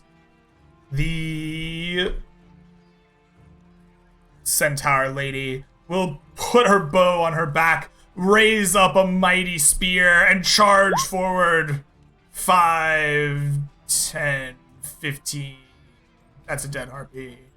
20, 25, 30, and raises up on her hind hooves, bringing the large spear-like pike down upon the creature. A 9, completely whiffing it, but follows it up with her own hooves. With an 8, just trying to stab this thing, but it is a swift little harpy. Solomon, it is your turn. What do you do? Okay, well, let's just mop things up here with a little bit of firebolt on the harpy there. For 8, that's not going to do her. No, the harpy continues its dexterous flight. Man. Okay, I guess that's what I got. All right. Alex. Seeing the centaur during the fight, he will move this way in order to give it the. Sorry, he'll move over the body of this one and right over here in order to give it the best possible view as he attempts to finish off this one. Okay. You swing, but you miss the blade, unable to strike the harpy. However, then it comes back for a second attack. Beautiful. But wait, there's more. This time, though, with your second swing, you cleave the harpy in twain. 20 points of damage causes it to drop and to die. Ooh, too right. easy. With that, and then he looks at the centaur and very ceremoniously puts his sword into the ground and as if saying, "Hey, we're not fighting you." And then looks at the shepherd sure. Yeah, buddy. Shepherd's on. He has an eye patch over one eye, the other eye without black, and he has his wing, and he says in the echoey voice, "We are not your enemy." Perfect. Yes, the centaur looks to you, and kind of bows its horse legs a little bit, and she says, "Forgive me. We have been hunting those who would distress our horses recently. You seemed the type, but it is evident that I have misjudged your character. Call me Artemini, or Art, as my friends say." She puts her pike in the ground and then reaches out a hand towards the party to shake and greet you all. I will drop my desk and do it. Yep. Same. Alex holds out his one good hand to shake, and then he'll point back at his mule, who is actually wearing hide armor made for a mule, and he will point to it and it's like, "Hey, we protect our pack animals." Yes, I see that. You can't understand them, but you'll point. Perfect. So, what brings you out here to the wilds? We got a job from Stallion's Run, maybe the city itself. I actually wanted to ask them when we got there.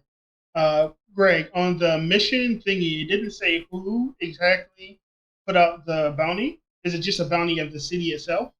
The bounty is placed with the Cold Iron Company. Often it is a single person or entity that will place the bounty, but the Cold Iron Company disseminates bounties. So, Gotcha. I don't know if you asked around and found who posted it. Oh, okay. God dang it. The city of Stallion's Run has been having some issue with. He's going to kick this dead Harpy. These foul creatures. Indeed. We just wanted to give them a hand finding their nest and seeing if we can do one or two things. Talk to them and tell them to move on to this area or put them down. Yes. It seems we share a goal. I do not serve that pathetic place that enslaves horses, but as the ancient treaty goes, they are allowed their take. She seems annoyed by the whole situation, and she says, "I too am investigating these harpies. They have been a thorn in our side of late. Hmm. Well, hopefully we can get them out of your hair as well. You're a good shot with that arrow, but not so good with that pipe. You need more training. Hey,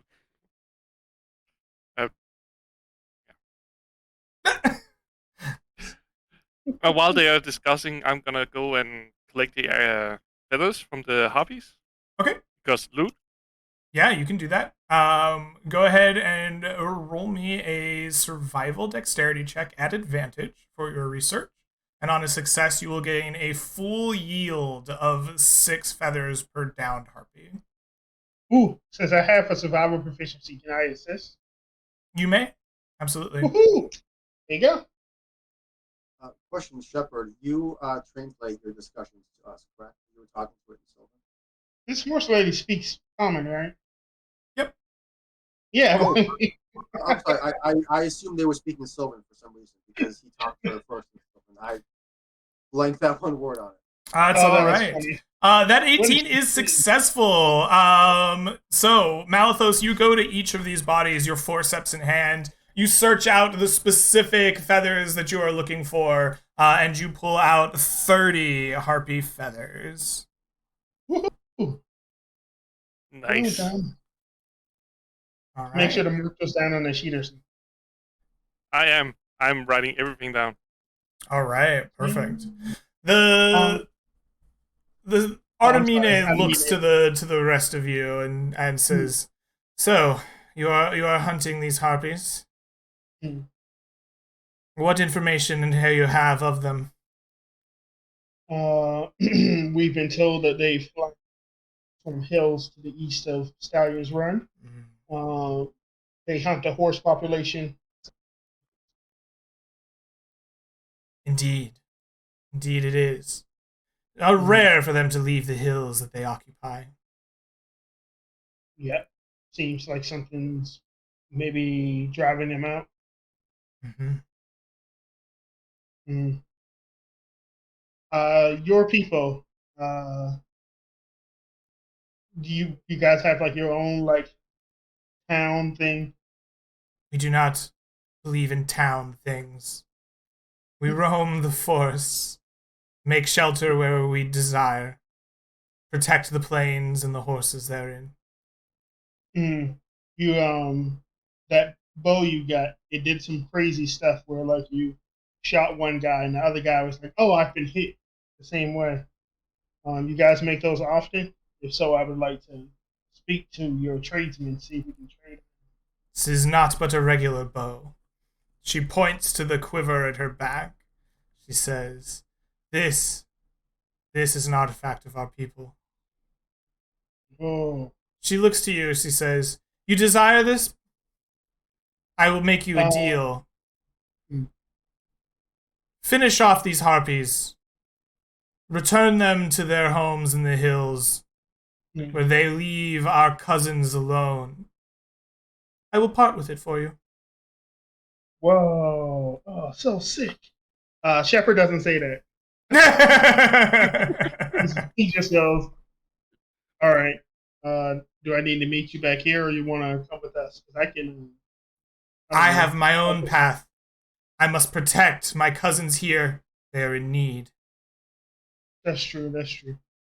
Go get them before they run off into the sunset." As they end discussions, Alex will see that it's going well. They hear they've reached an accord, and hearing Artemide say that she's trying to help her cousins, Alex will respond, "Are they injured in some way?"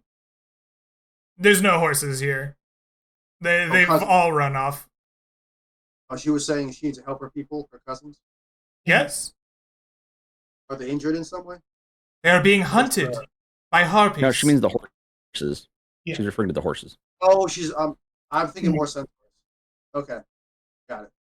In that case, what he was actually going for, does Artemine's like torso look about medium size? Yeah, I mean, she has the proportions. Her human side of the torso has the proportions of a human woman, but she's on a horse body. Mm. And is she wearing any type of armor? She is indeed. Wow. She is. Let me find my notes on it. Boom, boom, boom. She is wearing a black breastplate that is form fitted around her torso and tied with black ribbons where the plates join together. Alex doesn't know how good the armor is. He's not going to ask. That's an inappropriate thing to ask a lady warrior how strong her armor is. But he is going to go to his mule and pull out his last remaining suit of hardened thug armor, which he has been carrying for several sessions now, and he will offer it up to her as a gift, as a diplomatic sort of like gift. She shakes her head. I have no need of your armor. Pounds her chest. We make fine armors. Very well, he says. I can see that. And he takes note of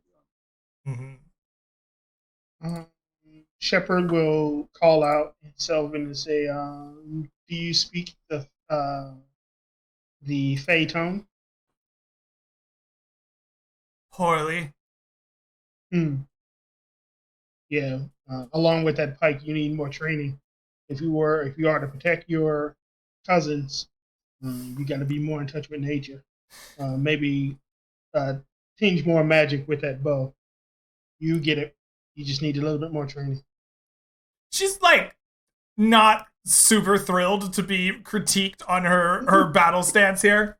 You can see her eyes narrow at you and says, I think there may be some struggles in translation here. I'm going to take my leave. If you drive these harpies back into their homes, come find me and I will make sure that you are gifted appropriately as I agreed upon for helping out people. And she rears up and begins to trot off towards where the horses had, like the direction the horses had run to behind you to the south. Cool. We kick the harpy corpses and then we carry on. Okay. Can you eat harpy? They're like people. You don't eat like people. I mean, Alex would tell you that depends. I'm not that desperate. I got ration. We're moving on to Stallion's Run then. All right, yes. The rest of your day goes by uneventfully, and you will arrive in Stallion's Run. Did the harpies have anything cool on them? Like, did they have like a +1 glaive or something? They got clubs. Just gloves? Clubs. Oh, clubs. Oh, I'll take a club. Why not? All right, yeah, you can have a harpy club. Yeah, that's fine. Would. Can we have taken a short rest during this time of talking and all that? Sure. You may spend 10 minutes, take a short rest. You may spend any number of hit dice, up to 1/2 of your hit dice total, to regain HP, as well as any spells and class features associated with a short rest in the player's handbook. So this is going to go for Malithos? Am I pronouncing your name correctly? Mal is fine if you can. Malithos, yeah. Shepard is very hesitant to put hands on you, but he's going to be like, now listen here, demon guy. Have this. And you get 9 HP back. Thank you. All right. Yeah, I will not look a Gibbs horse in the mouth. Don't mention it. And then Greg, I will. Probably establish here how long the temp HP lasts. Is it until a long rest? Temp HP, what was the source? It was the rally from the Battlemaster maneuver. There's no stated expiration for it. I think rules is written as infinite, but that sounds kind of bullshit to me. So I think long rest is probably. I don't believe it would be infinite. They are temporary. Yeah, until they go away. It doesn't say anything, so hence why I wanted to ask and clarify before we go. Good to know these things. Shepard will call out to Solomon and you guys need any healing before we go? Unless a feature that grants you temporary hit points has a duration, they last until they are depleted or you finish a long rest. Mm-hmm. Okay. There you go. In that case, if possible, he would apply his last rally HP to my brain, Shepard, before they take their rest to get it back. So he would gain a more temp HP here, if that's allowed. Sure. What do I get? 9. Whoa! Yeah. Harpy boy. What is your rallying during the short rest? Like, how do you inspire him to be more hardy? Alex will thank Shepard for his work in talking to the centaur, and he'll express that in his previous adventures they began every encounter with violence, senseless and horrific, and occasionally deadly violence. And it's good to have companions, including himself, a little bit older and wiser, that can talk things out. Shepard's like 50, but he will look Alex dead in the eye and say, if she kept attacking, I was going to club her and take her weapon. So don't thank me quite yet. I'm not that patient. That's fair. All right. Well, with that, you pick back up, make your way through the last remaining bits of the grassy hills, and find yourself in the low, flat town of Stallion's Run. It is a town built on the horse trade. Shepard, you've been here before. You know your way around a little bit. You know especially your way to the manor of one Lord Baldry, whose estate you went to discover the issues with the nightmares. Or in his case, insomnia. It happened to be a nightmare that you dealt with last time. The buildings here are low and long and flat. They are very rarely go beyond a single story. This is a place where trade is its main source of income. They don't farm very much, although everyone farms to some extent in this time period here in the Mists. They do hunt and gather, but for the most part, this is a place that trades in the horse flesh of the region. The horses in these plains are particularly fine and sought after, and it is the wealth from these horses that buy the necessary food and lodgings and everything else here in Stallion's Run. So, as you arrive in the city, tell me, what is your plan? Let's look at the others and say, should we perhaps look for a horse ranger, farmer, horserer that's missing a few horses? Yeah, we can ask around, see the bigwig in town. I helped him out a couple months back. We can go ask him about who's been having trouble. Okay. You want to make your way up the winding road to the manor in the back of the town. A large estate full of grassy plains, places for horses to ride and run, stables for them to rest at. You and the party will eventually make your way onto a cobbled stone road through the estates. The guards will recognize you as you approach Shepard and remind them of your efforts here, and you are escorted up to Lord Baldry's estate. You can see the Lord of the Manor himself overseeing some labor and speaking with a young aide. A woman scribing letters that he is narrating to her as they walk the grounds of the estate itself. As you approach, a warm smile of recognition lights up his face after a moment as he says, "Ah, Shepard! It has been too long since you and yours helped me. Welcome back to my estate. What can I do for you?" Yeah, we're here on business. Somebody from was it the Cold Iron Company or was it the merchant? Mr. Gray. Yes, the Cold Iron Company. I placed a bounty myself with them. You're here to deal with the Harpies, I presume. We already got a few on the way here. They were harassing Wonderful the news. host. Yeah. Well, I am assured that such capable hands will be. He kind of looks to Leova with his giant sword arm gauntlet thing. Yeah, capable hands. Will be handling my request personally. I did not imagine that you would find your way to my estate. What do you have need of from myself? Really, not really much. Looking for the source of the help. People asking for help. It sounds like you were the one who placed the bounty. That's good to Indeed. know. Has everything been going fine since the whole, Yes, I've been sleeping like a charm. The man who sold me the horse has not been back. I have been looking out, as you suggested. All right. Frank, is it getting dark? Yes, it's getting towards evening for sure. Ooh, okay. Shepard doesn't do this too much.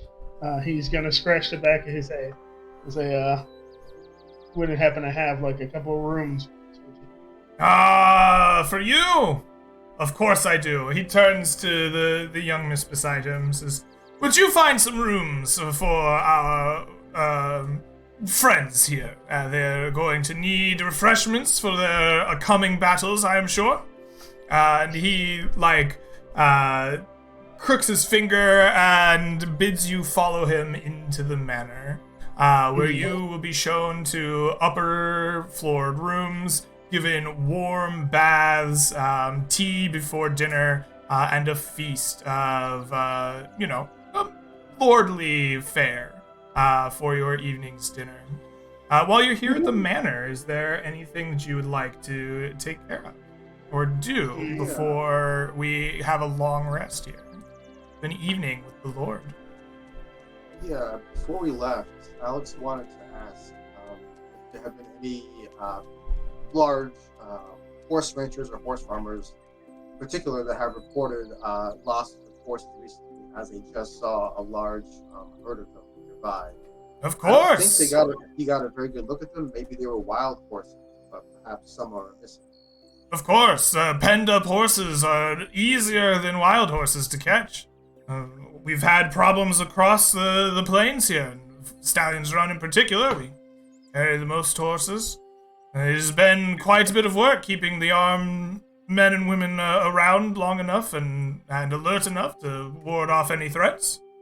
You probably won't find a ranch hand around that hasn't had some issue with the Harpies. Any reports in last day? Any reports within the last day? I am unfortunately unable to know the ongoings of the entirety of Stallions Run, day in and day out. I am sure if in the last day someone has been hit particularly poorly, I will hear of it. But letter or word will have to come to me. So I had horse hooves on my face a couple hours ago. Would I have been able to tell if those horses were groomed as the hooves were entering my? There was no shoes on those horses. No, those were wild horses. Yeah, I tell Alex. Yeah, no, those horses belong to the fields. Hart will protect them. Don't worry about it. As you say that, Alex had visions of Shepard going to every horse farmer in town, putting his face up against the horse and being like, "Is that match? Nope, next farm." And he's kind of disappointed, but he's not. Yeah, don't worry about it. All right. I think one other thing that Shepard wanted to inquire about is he has a 10% discount on horses due to Lord of Voodoo. He wanted to speak to him about possibly securing I think it's a draft horse on the way back, and to see if he could throw in maybe a day's worth of Come on, man. Well, yes, I'm always all too happy to speak business with you. My horses are fairly high quality. I don't usually sell a mere draft horse. We are in the game of training them for war mostly, or for parades. We sell nothing but a very fine horse flesh. I will say, if you are looking for a mere draft horse, perhaps this is not the place to purchase it. Just to make sure, Greg, we can't use war horses, right? You can't what, war horses? As PCs, we can't use war horses. Right? Oh, We you had can- some with the last iteration. We had some horse shenanigans. Remember the manor? We had untrained horses going to war, I think was the Yeah. Some of us had armor and barding for our mounts, which they thanked us for profusely. Wait, so we can have war? If you want to buy a war horse from this guy, yes, this is a trained war horse that Oh, he snap. has. Oh, Shark Tank. Da-na-na-na. Yeah. Shepard will say, my purse is a little light. How much are your war horses? He nods his head and will pull up some ledgers. He says, "You are a friend. You are a friend. Let me see if I can find you a horse that requires a little bit of finishing still. There are a few that we don't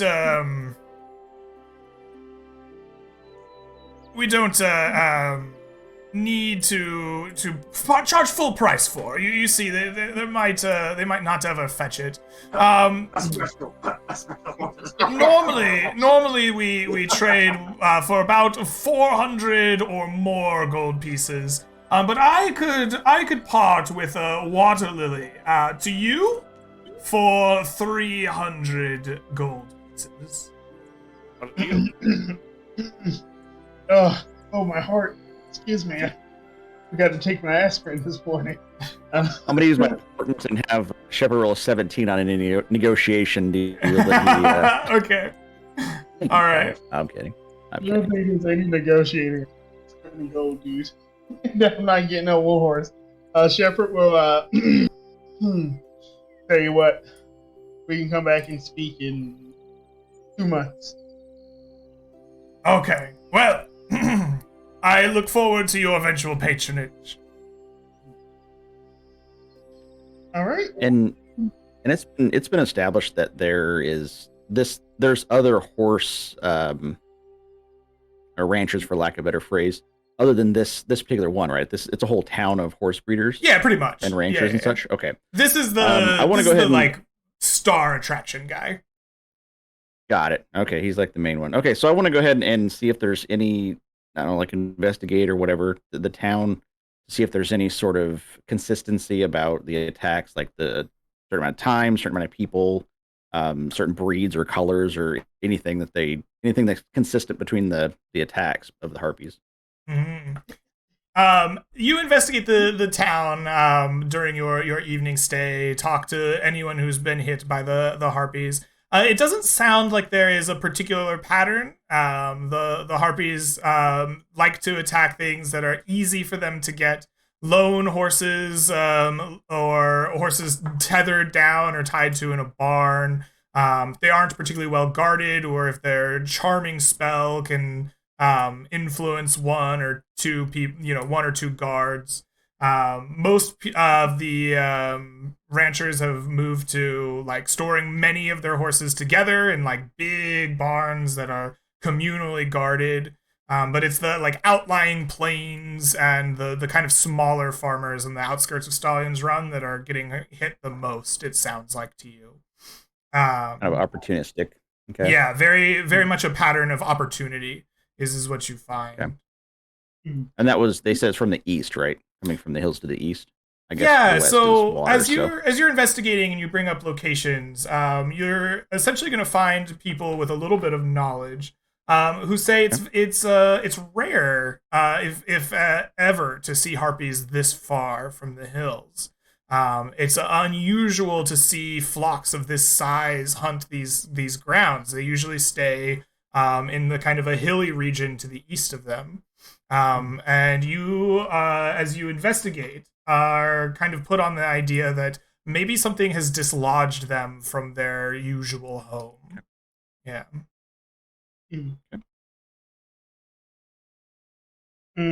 Yeah, Shepard will look to something and say, yeah, I think we discussed this a little bit in the bar that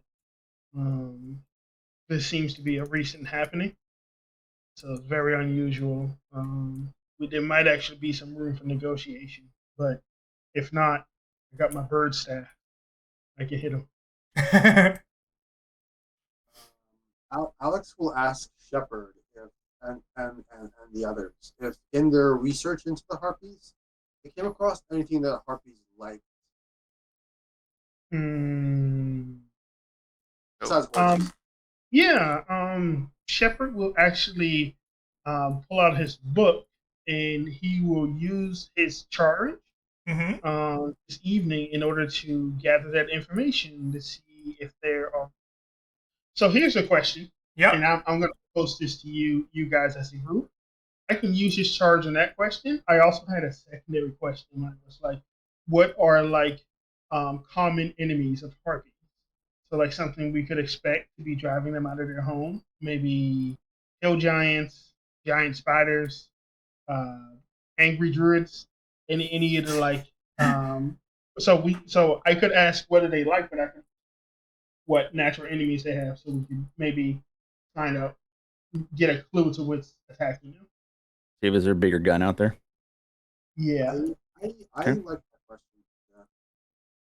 Finding like the natural or common enemies of harpies.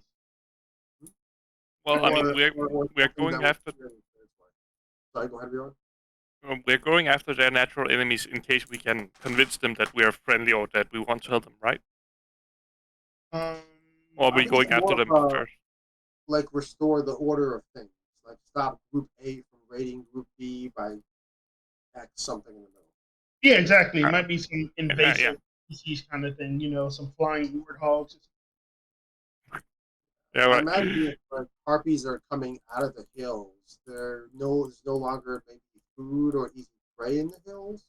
So some kind of creature in the hills is eating too much or taking up more of the resources than the harpies are able to access. So maybe there's some sort of large invasive monster that's there that's taking up the area, or like you said, poachers. Yeah, I mean, that's actually a very good question, yeah. So we don't go in blind. So I think that's going to be the question, Greg. We're looking for common enemies. All right. In particular, we're looking for something that might nest, right? So something that might make a home in the hills. All right. Go ahead and give me a nature intelligence check. You will have advantage as you expend your time this evening with the book, and make sure that you get every bit of information you can out of it. I don't want to be that use guy. my important for 17. Wait, okay. Thank you. You can put a 17 on it. Yeah. Absolutely. Oh, Solomon. So one of your dice will be a 17. Roll me just a single nature intelligence check. See if you crit. Oh God, I'm not going to crit. But here we go. Let me get my notes out of the way. Wait, whoa, wait, that's all right, well, you rolled a 2 18s. A hell of a portent you had there. You will know that harpies have multiple different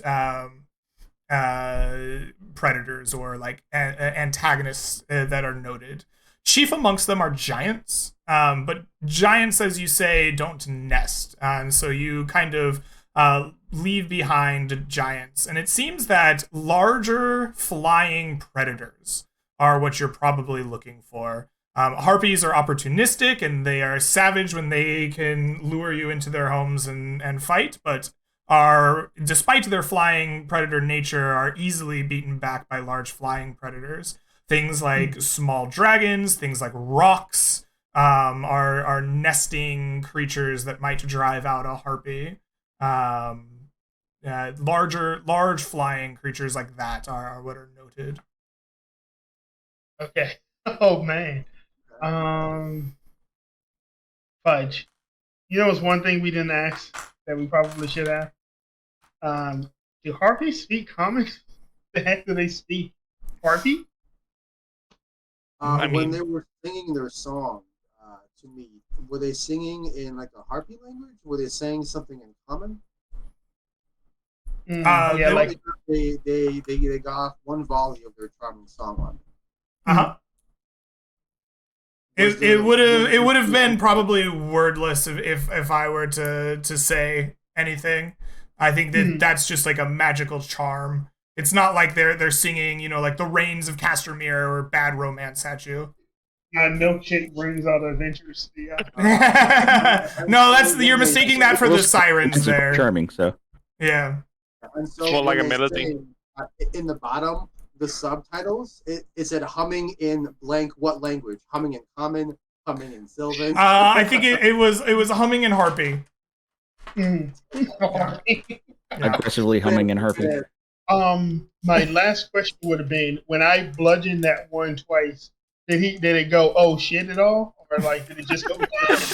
I think it mostly screeched I at think it you. just died. Yeah. I got it. Yeah. All right. Okay. We should have kept one alive. Yeah. Well, Oh boy. negotiating is gonna be hard. Language skills. I have a few. I have 4 languages. What do you Ooh. speak? Infernal, Yeah, Common, Abyssal, and Undercommon. Undercommon might help. Oh snap, Alex! Whoa! Slow down, buddy. God damn. Damn. I was just says people rambling like a word in every other language, just an incomprehensible mess of like pigeon speak and gibberish. The whole thing makes no damn sense. It's blending Um, into the next one. Yeah. I look at Solomon because he's like a wizard. I know they're book learners. What languages he?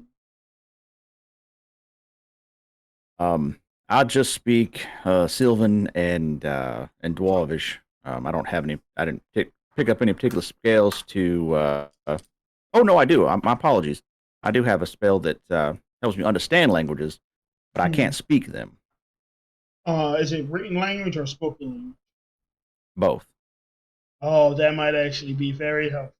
Yeah. All right. Again, I can't talk to them. I can listen to them. I can't hear. I can't speak to them. No. Well, hopefully a good thumbs up or thumbs down in translation. But we're maybe if we get close to their lair, I have my pass without trace thingamajigger I can do. When we get close to their lair, we can sit outside of it and you can cast that spell and see if you can listen into any conversation. Maybe we can figure out what's going wrong. All right. With your investigations for the night completed, you feast with Lord Baldry, swap stories, and you will get a chance to spend a night of complete rest. You get a long rest here in a safe and secure location. You will regain all hit points, all hit dice, and you will regain 1 level of exhaustion or 1 wound. For your night spent here, as well as all skills and spells features associated with a long rest in the player's handbook. Before we go to the next morning, where you wake up and begin your adventure again, we've been playing for about 2 hours now, so I think it's time to take our first break, and we will come back in about 5 or 10 minutes, and we will see what is next for our group of adventurers. We will see you soon, Twitch chat. And we are back. Hello, Twitch chat, and welcome to the second half here of our show. The party has just woken up from their long rest here in the estate of Lord Baldry of Stallion's Run. You spent the evening investigating the town, learning what you can of the Harpy menace, and now refreshed, relieved of your exhausting journeys, and ready to go once more. I turn it over to you. What is the plan this morning as you wake up? What are you doing here now that you're in town? Do we need to purchase anything? You guys need anything in town? I think so. I think we're set on rations. I don't think we need to refresh or anything. Well, I mean- Alex make sure to give his mule a good hearty people breakfast instead of rations. So he'll give him some hunks of the bread, pieces of the meat, and some of the soup to sort of sip up. All right. A nice people breakfast. Malithos, you were going to say something? Well, I mean, we still have 3 days worth of ration. That should be enough to 1 day go out there, 1 day look around, and 1 day back to here in case we want to, and then resupply if needed. Okay. I'm thinking, We could also just get 2 days worth of ration. I'm thinking we go further out towards the hills, and then the moment we see any flying creatures in the sky, we attempt to get cover in whatever brush that we can find. I use my spell to give us extra hiding potential, and we watch them come and go so we can track them back because we still don't know exactly where they're living. Okay, so is your plan to go seek out their home in the hills to the east, or to figure out where they are now? But probably now. I imagine wherever they're going to be coming and going from is going to be like a displaced home. If we can find where that is, then we can go there, conversate with them, quote unquote, find their original home, liberate that for them, get them back in their original home, kill them, and then we can have 2 homes and a bunch of stuff. We're not going to actually do that last one. So you're okay. You're gonna try to go negotiate with the Harpies where they are now. Okay. We're going to try. Yeah. Okay. Excellent. An attempt will be made. An attempt will be made. Yep. You gather yourselves up and begin heading to the edge of the forest, looking for the signs of flight overhead so that you can follow these harpies on to where they will eventually, hopefully, lead you to a home base of some sort. As you are wandering through the forest here, I want our lookout, Alex. We're not doing a full travel phase because you're not going anywhere. You're mostly looking for people, or not people, but harpies to come by. But you are still venturing out away from town and as a party. So Alex, go ahead and give me a perception wisdom check here as you are kind of keeping a sharp eye out for abnormalities in the world near the edge of the forest. Good. I'm going to just that. All right, you are wandering through the edge of the forest in Rhymeview, a few miles away from town, trying to find the edges when it begins to rain on you, kind of out of nowhere. The sky itself darkened down, and you feel a few drops on your skin, and then you realize, ow, these burn! And suddenly, the 4 of you are doused in a downpour of acid rain. I want all of you to give me DC 12 dexterity saving throws against the downpour of acid rain as you duck for cover to get out of it. Can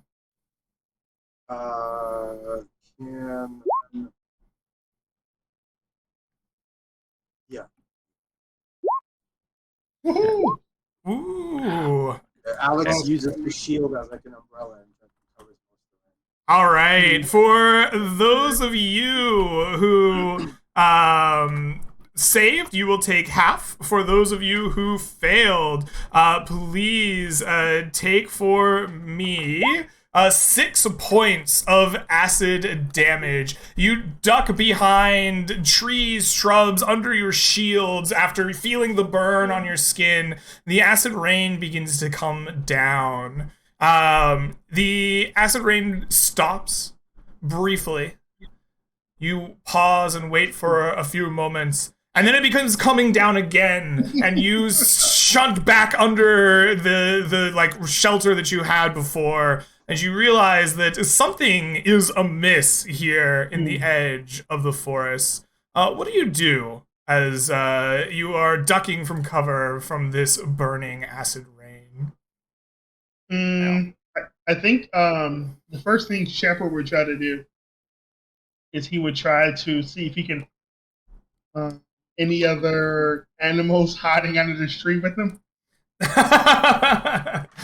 You look around for other animals. No, it seems that they have vacated this area. Damn it! Got any plans, guy? Well, I think I have a.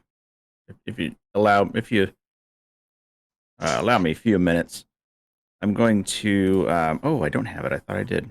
Never mind. I was going to cast detect magic, but I don't have it. So okay. Yeah. I think this is a magical phenomenon. Is there any like dark clouds or anything else? I thought you had it as a in your spellbook.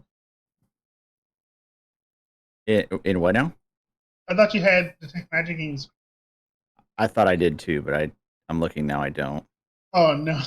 All right. To answer your question, Malthus, no, there aren't dark clouds in the sky. It seems to be coming from a fairly cloudless day. Is it localized? Can I like normally you can see outside and see the rain? Is there like an edge to it? Do you want to step out from your shelter and try to see the edge? Well, I mean, I was hoping that I could maybe use my shield as an umbrella to look, but if not, then I'm not going to do that. I'm just going to eat some good berries then. Okay. You continue hiding behind your shield, hoping for an end to this. Can we see if it's acid rain? Like it might not need to be step out to see how localized it is. Does it end like 30 feet from us? Does it continue onwards as far as we can see? Would you like to step out from your shelter and look for an end? No. Okay. I would like to. All right, Shepard, you step out into the acid rain. Go ahead and give me a DC 14 Constitution save as you are pelted by the acid. As you prepare to go out, Alex grabs you and says, "Hold on, just a moment." And he will use Rally, give you 10 HP, and he will say, "It's just rain. Be careful." But it's rain that hurts. It's spicy rain. Man, can I make an argument for athletics? No, you're having to step out and endure this acid. Okay. My bones. Oh, you step out and begin looking for the edge of this. As you do, please take 9 points of acid damage as you are enduring this. You can see that it is indeed localized, but there are many different kind of patches. As the acid rain over you kind of ceases for a moment, it starts up again to the northeast of you in about 100 feet or so, and then that stops, and then another patch goes, and then it starts coming down over your head again. It seems with each pause, it's popping up in another place. What the? Okay. As a druid, do I know anything about any localized acid rain? Do you know anything about naturally occurring localized patches of acid rain? Yeah. This is very unnatural. Yes, as a druid, you are very aware that there's something kooky going on. There's nothing in nature that would do this. No, this is not naturally occurring. Absolutely not. Okay, so somebody pissed off an element. All right, I get you. I go back to the other guys, all burned up, and I go, yeah, this ain't nature. Solomon, other guy, you guys are the wizards, right? Ish. Well, that's what they tell me. Yeah. You guys figure this out? This is some sorcerers doing some shenanigans. I look at Malathos. Does he have like a spell book and an evil smile? Let me roll insight. Well, I mean, roll perception. No, I don't have a spellbook. I can't tell. All right, you're okay for right now. All right, I, it's coming and going in like waves. So Yeah. once it stops, we need to run. what's the delay? Like, do we have time to get outside the zone, or is it like 10 seconds and it begins again? It's pretty quick. You would have time, but you would need to hustle, and Yep. you're never sure where the next zone is gonna pop up. It's kind of popping around in random patterns in and around the okay. area you are. That was my question. If it's random or Yeah. in a cycle. Well, I will eat my 4 good berries then, so I get some HP. All right. Was Well, there you've was only there got any Miss Shepard? Was there any sort of spot where it did not exist, uh like some sort of path we can take to get either back to Stallion's Run or further on? look for dry ground. No, I mean in your observations of the movement of the rain. To be honest, I couldn't tell. My eyes were burning. Fair enough. Fair enough. All right. Once this stops, we need to run. Do we All right. run into the forest or out of the forest? Uh, Because if we run out of the forest, we just have to find a way to get in through the acid rain again. If it's like not localized here, but it's all around the forest. can we wait one more cycle? And when it stops where we are, is it raining over by the hills, or is it just a forest? You wouldn't be able to see the hills from where you are. If we look at the map here, the hills that we're talking about, like the hilly region, are over here, like 4 hexes away from you. And so you're not going to see 20 miles, especially not through a foresty region. You're kind of just like on the edge of Stallion's Run here, basically staying like right in the same hex or close to it. Right. Okay. We can run closer to the hills. You can run into the forest to the hills, like Does that into the sound- east. Yeah, does that sound okay for you guys? What's the plan? We don't have long. Well, I mean, was there more acid rain into the forest, or was there not? Can't tell. I mean, we're not really on a timer, are we? We can just wait a little bit, see if it continues for hours. That is true. If it's someone casting spells, you're gonna run out of magic eventually. And if it's What I nature, will say is, I don't know if we're under perfect shelter, so maybe we're not taking damage. We sit in one place exposed to acid rain, more likely we are to take damage. So that's why I'm like, we probably shouldn't sit here too. We're under like a tree. It's not perfect. Yeah, Valid point. and our equipment could also get damaged by the acid. Sorry, what was that? Our equipment could also get damaged by the acid, like our shield and the things we're using to take shelter. Alrighty. Anybody? The hills? Yeah. I think we do that. Go towards the hills. We're more likely to find the cave in the hills and cover. In All the right. forest. Mhm. Yeah. It sounds like you wait for the pattern to stop in your area. You all pick up and you begin racing your way into the forest towards the hilly region to the east, attempting to get away from this pattern. As you go, everyone, make me athletic strength rolls as you sprint away from this area of acid.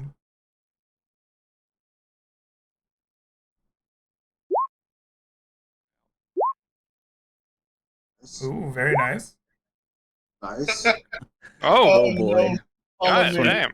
Just want to screw the pooch here. It's going to be super bad. Oh, okay. That's not terrible. Hey, very nice. 43, 63, 73 4 ways is plenty. That is well over 15.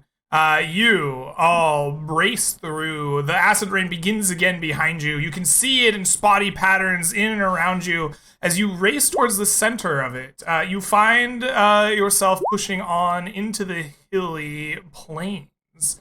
On the edge of the forest. It's a bit of a run. It takes you a long time ducking in and out of cover as the acid rain begins and ends. But as you make your way through, you find yourselves approaching a small hill with a stump on it, and you can see a boy with an open book reading from it, gesturing wildly, and it appears that he is in the process of summoning the rains around you. I will show you the kind of relative location of all of this here as you approach.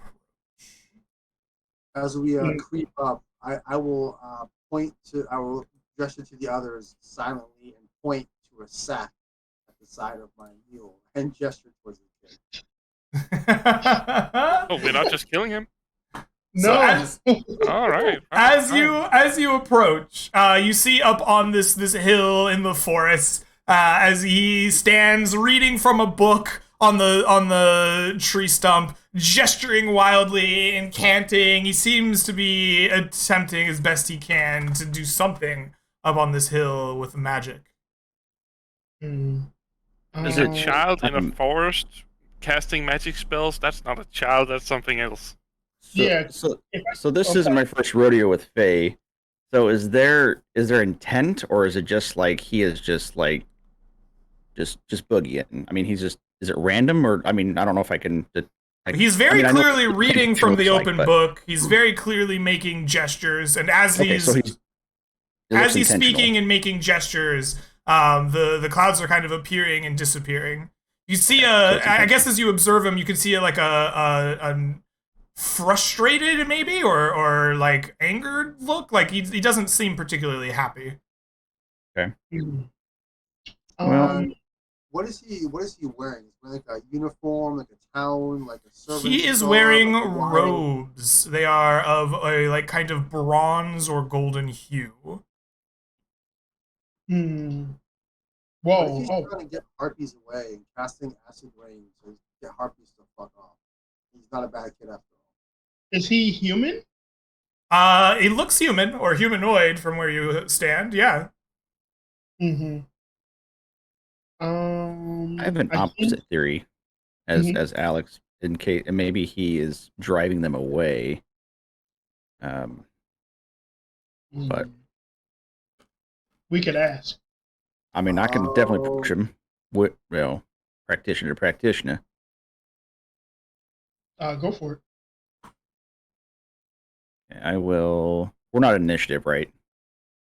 I mean, so I can No, move he hasn't freely? noticed you, Okay. or he just is continuing to Okay. do his thing. Yeah. I will. Let's see. Let's move just like right here, so I have cover, and I will kind of shout over the, over the incantations. Hello there. He turns in mid incantation to look at you. His eyes go wide. Ah! And then he looks around with his wild eyes and sees your party members. One creeping up around a tree with a big sword. The others crouched behind some rocks. Oh, bandits! And he like begins to reach for his book. Oh, hold on. Just a moment. We mean no harm. I could have chosen to attack you with one of my many incantations. I chose not to, as a point. Now, no one needs to get riled up now about nothing. We're just simply trying to understand the situation. What's going on? We fell prey to your particular acidic incantations. But we no one's going to strike anybody right now. We're just talking. What are you practicing magic? What? Of course I am. Do you not see the robes in the book? I do. I'm gonna have mine. I can turn you into a newt, you know. You trying to steal from me? I'm not. I'm no thief, sir. It's creeping I take up. great offense to that. Oh no! I announced my intentions. I did not attempt to thieve to you. I'm no burglar. Trust me. I'm not the build for it. I'm just simply information gathering for. We're trying to relieve the Harpies from this area. Perhaps we can. You can assist us in that matter. You do seem quite a potent practitioner of magic. So, again, Go I ahead mean and no give harm. me My a opinions mean no harm persuasion either. check here as you are talking down this child. Sure. As he was I'll, doing that, Alex was I'll- moving away. Sorry, I apologize. Go ahead. I'm going to use my portent for 17, or Okay. excuse me, 15. Okay, absolutely. And Alex As was moving away, putting his sword down to show non-hostility, And then- hoping that the situation rather than make it worse. okay, you smooth talk this kid. He buys in. He looks at your build, like you say, and you're clearly a wizard type, and he like sets the book down. Like, okay, you got me. Not much of a potent caster. My name's Owen. What's yours? My name is Solomon Tebow. It's a pleasure to meet you. Owen. Hey. And I beg to differ about the and I kind of point to the holes in my robe. There's quite some potent magic you have access to there. Yeah, but it's with not some proper training working. Okay. Well, I have to let's see learn a what new spell, or he's gonna be annoyed. Understood. Can I take a look? Is that all right? Okay, I guess. I have to bring it back though. No, I'm not taking nothing. I'm just taking a look here. See if I can perhaps assist you. Okay. What am I looking at? This is a spell book, and Okay. quite a beefy one. It is written in a flowing hand. Is kind of the ink is made of glittery like as if like gold or diamonds or something has been ground up in the ink.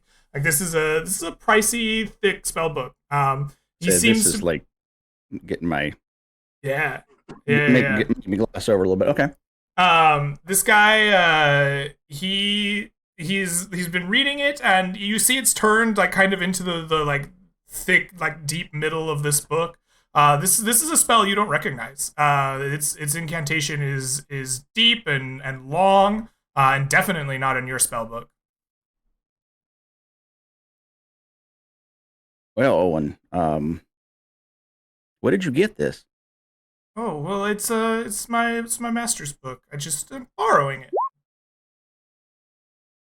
I have to learn something new, so I borrowed it to learn.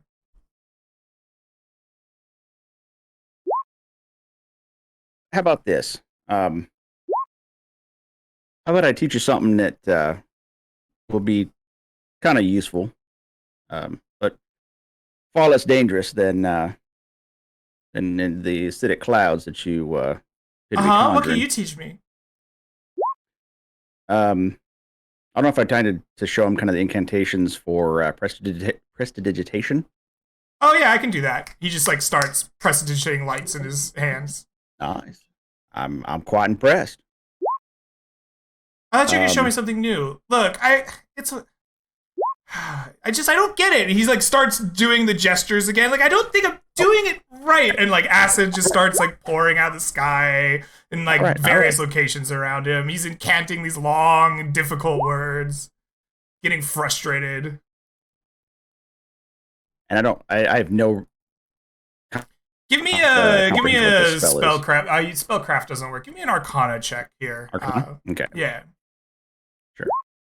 18. Ooh, very nice. You will recognize this as a level 5 spell. Called Acid Cloud. Oh, Got big magic. kind of what I thought. Okay. I mean, as a player. Interesting. Well, Owen, how long have you been practicing magic?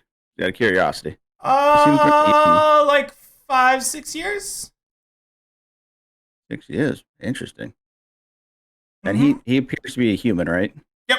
I mean, for all, he's all like appearances. he's no more than like 14, 13 maybe. Okay, so he's older. Okay, I was thinking like 7-year-old. Oh no, okay. no. More like 14, 13.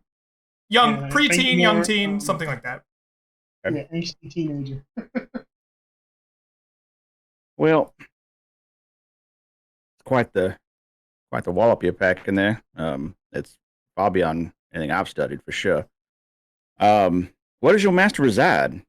I don't see any sort of Well, no, I can't structures or- practice there.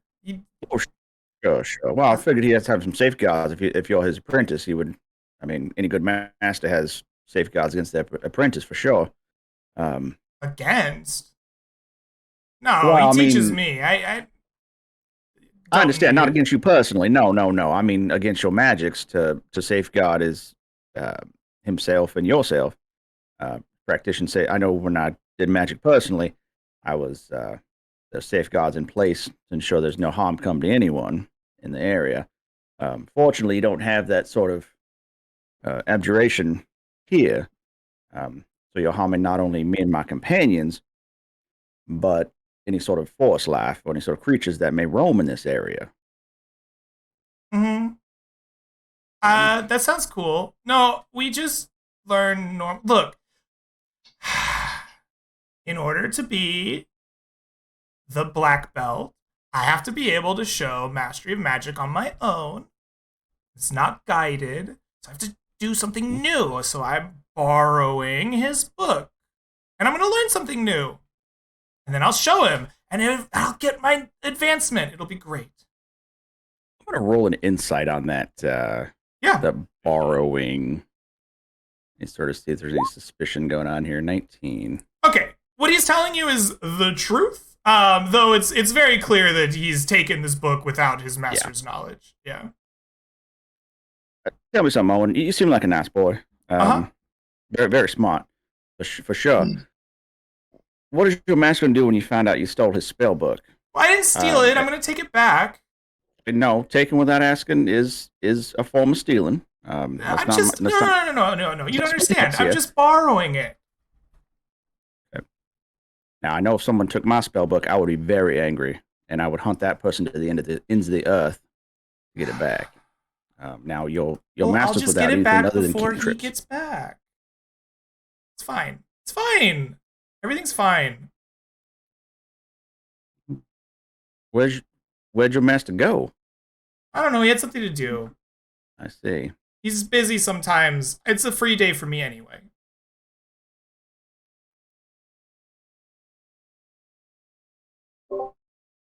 What was your master's name?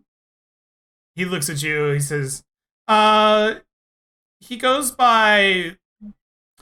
Actually, that's a good question. What was his name? He goes by. He goes by Master Gareth.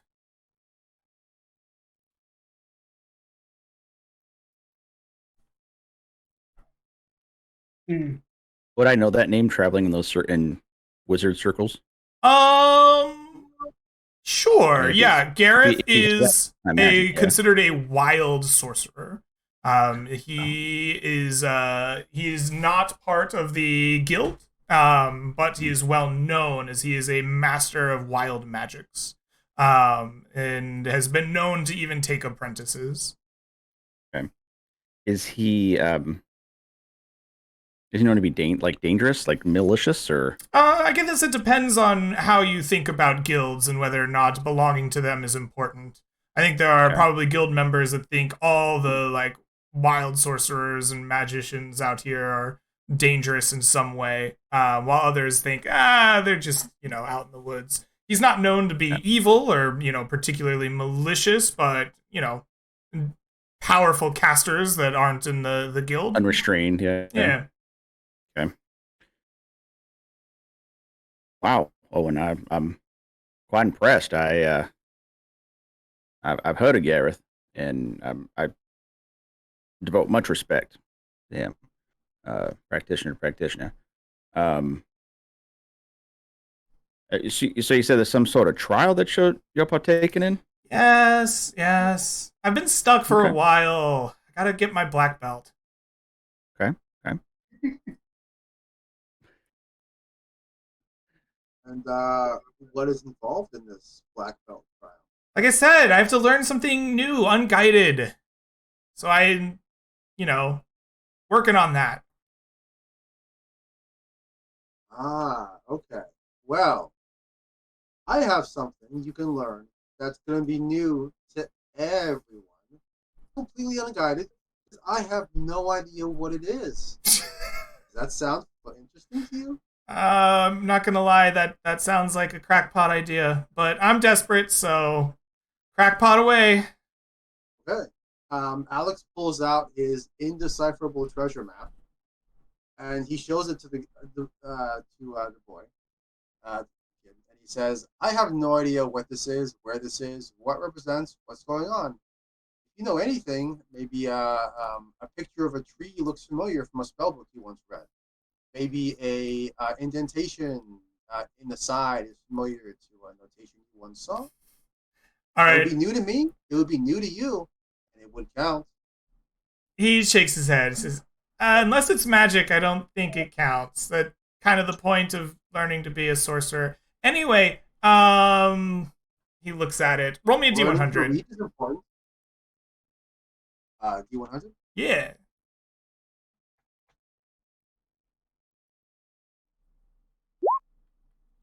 He looks at it. I've never seen this before. No, I'm sorry. He hands it back to you.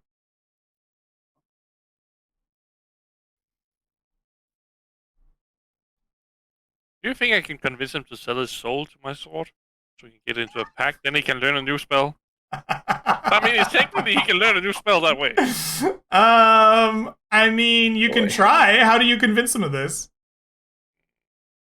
Nah, I'm probably not going to do that. No, his teacher sounds like he's very powerful. He would probably not be happy about that. Okay. All right. Now, Owen, show me something here. I'm gonna point to this rock here. Well, let's do this one over here. Uh-huh. Show me the most powerful spell you know, just without looking at it. Without, 'cause he doesn't have a spell book on him on his person, does he? No. Oh, he's just the one that he's just the reading one from. that, Okay. that he was reading from. Okay. I'm gonna flip kind of back through. I have no idea if it's. If you sort of like- scroll back far enough in the book, you'll find some more familiar spells. Yeah. basic. Okay. Yeah. Can you cast any of these, or you just randomly opening through the book to try to find something? Oh, well, I just, I flipped through until I found one that, was weird and different. You want me to cast a powerful spell? Oh, no. I thought perhaps you had a spell book on your person. How about this one here? And I'm going to point to some sort of attack spell. Okay. Whatever you think is You prudent. flip back until you find a familiar attack spell. What's the highest spell level that you obtained? I have level 2. Okay, you flip through and you find the spell Shatter. In which case he eyes it and goes, "Oh yeah, that's a fun one." And he incants a little bit and then like shouts, and the rock that you point to nearby just explodes in a shower force. Just a thunderous crack rings out across the forest. Birds fly up overhead and the rock like explodes into pieces. Very nice. Well, seems you know that one quite well. Uh-huh. That one's fun. Oh, I've had many adventures with it myself. I quite concur. What's something that you can cast that's higher that is not destructive? Something more utilitarian. I'll just kind of And he turns leaf through invisible. the book. Just oh my goodness, where'd you go, Owen? I'm right here. He pops back in. That's quite that's powerful magic. That's the most powerful magic you can cast? That's what you asked for. That's okay. Okay. What the hell is that? Invisibility? Was that what Yeah, you he said? cast invisibility on himself. Yeah. I have it as well. I'm familiar with it.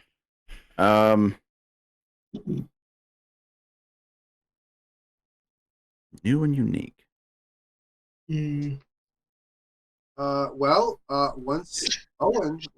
Once you get back, you're gonna learn a new and unique, possibly magical way of getting a whoop ass. Says, no, I'm telling you, it's gonna be fine. Enchanted brew. Look, I'm just gonna sit here. I promise you, I'm really good, okay? I can make this happen. Just leave me with the book. and I will learn something sweet, okay? And Gareth will be happy, and I'll get my black belt, and then I'm gonna go talk to, I don't know, he says, I'm gonna go talk to Megan and show off, and it's gonna be awesome. Kid, Oh, listen. Isn't your master going to know if you learned a spell from his spell book instead of making your own? No, Why wouldn't he know? because I'm not gonna tell him. Are you? But he will know if Oh, it's his spell. He'll Right. know. Now, when I'm going to level with you here, I believe that what you're doing is, well, it's dangerous for sure, but they're driving away certain individuals that are causing certain other individuals problems. It all seems to stem from Nobody what you're lives doing out here. I come to Well, this place on purpose. wild creatures live out here, and you've driven them from their territory. They've had to stake out new territory, and perhaps you have inadvertently, I'm not saying purposefully, inadvertently driven off their game, so they have to seek new game and new territories. So I'm gonna have to ask you to cease your practicing in this area. Oh, this is the perfect place to practice. Look how open it is. I can see things. No. Look, I only have like today and tomorrow to figure this out. I preferably today because I only have like half a day tomorrow. Like, no. I gotta finish. I gotta finish today. Tell me, Alex says, tell me, Owen, what's more important to you? Making your master happy or making Megan happy? Well, that's close. oh yeah. Probably Gareth. Okay. In that case, what you should do is return the book today, and I will teach you a really cool maneuver to show off to Megan tomorrow.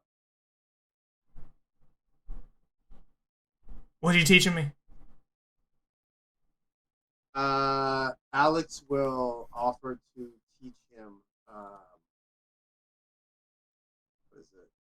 A repasta. A favorite The repasta! Hey, show him the rigatoni! All you got to go is you take it to the tavern, you show her the repasta, and hey, it's a good. He's like, Damn it. I don't know if this is magic. How is this gonna impress? Oh, it's the magic of love. All right, give me a persuasion check here that this is going to impress his friend. Teach you the work. As I do it, I will demonstrate the maneuver. Hey, it's a Hey. When you get hit, you hit back. Sorry, persuasion. Yes. All right, here, hold on. Let's see how easy he is to convince here, because that's neither good nor particularly terrible. So you maybe convince him. I don't know. We're gonna say the apprentice wizard has an insight of 1. No, he looks at your maneuver and goes, I don't think that's gonna impress anybody. Sorry. Look, you guys seem cool. Yeah, sure, cool. I'll give you some time. You can move on from the area like everybody else, and then just I'll keep going. All right, just Well, may I have an? Well, how about that we help him study? I have Okay. some arcane knowledge, maybe not as a wizard. The wizard also has some arcane knowledge. If we spend some time here, help him study, maybe get him to understand a spell or two. Maybe not acid rain, because that's much too dangerous for the area. And then we can speed up the process so he doesn't have to stay here that long. His master doesn't get after him, and we doesn't have to scare off the animals. This guy. Yes, you can help me for sure. Make it faster. Yeah. Yeah, teach him fireball. It's better. Oh no. All right, so Well, you don't like this spell. I resist. He like reaches through the spell book and like flips even deeper in. He's like, "How about this one?" This Don't start long, chanting. complicated Don't start chanting. chain. Don't start chanting. Don't you dare start chanting. Okay, all right. Well, then what's just the first step? All right. I'll tell you. So you're gonna help me. You chant, I'll gesture. We'll do it together. That way we split the work Wait. up. All right, start reading. What? Start reading. Come on. No, the wizard start. All right, fine. I'll start reading. Yes. Fuck it. Let's see what happens. All right, you bully the kid, or you let the kid bully you into helping him. Go ahead and give me an Arcana check here, as you try to assist him in learning some strange spell in the book. Ready to open a gate to a planar world or something? Oh yeah. Oh, it goes terribly wrong. What goes terribly wrong in this spell? Let's find out. Solomon, roll me a D100. Oh God, no! Okay. Wild magic, Alright. baby. Let's do it. Let's do it. 25. 25. Let me find my wild magic table here. I'm gonna come back so traumatized. They were everywhere. We're gonna open the gate. Oh my, alright. For the Oh, no. duplicates of yourselves begin appearing in the next open Oh, spaces. There's just more shepherds, more Solomons, more Alexes, more Melithoses. They're everywhere, and they are talking over each other, and they're like, no, you're chanting wrong. You gotta chant this way. And one of them is I like, stab him. the Rapasta. And I stab my clone. you stab your clone. You're like, oh my God, the clone tries to stab you. It's a mess. This is happening for a minute, just over and over again. And you stab your clone. Go ahead and give me an attack roll. With your dagger or whatever it is you're stabbing him with. Oh God, please don't end up hurting us. A 10. Does that meet your AC? Nope. Oh, you try to stab him. He tries to stab you. You're just in like a fighting match for the next minute. The kid is just like, oh my God, no, this is terrible. We're going back to the other spell. And he starts gesturing wildly again. The acid rain starts coming down in various places. After a minute, their duplicates will like melt into the ground around you. Yeah, in the background of all this horrible like faster, like your Malkovich thing happening, and then they all just melt perfectly.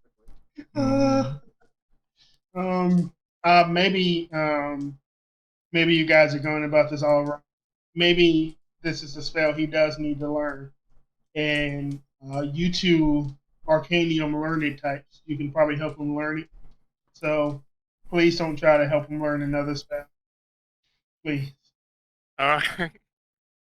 How about the wizard helps him this time and I assist from the shadows? There you go. All right, we can. Now, I need you to make me. And I can't promise, Owen. What?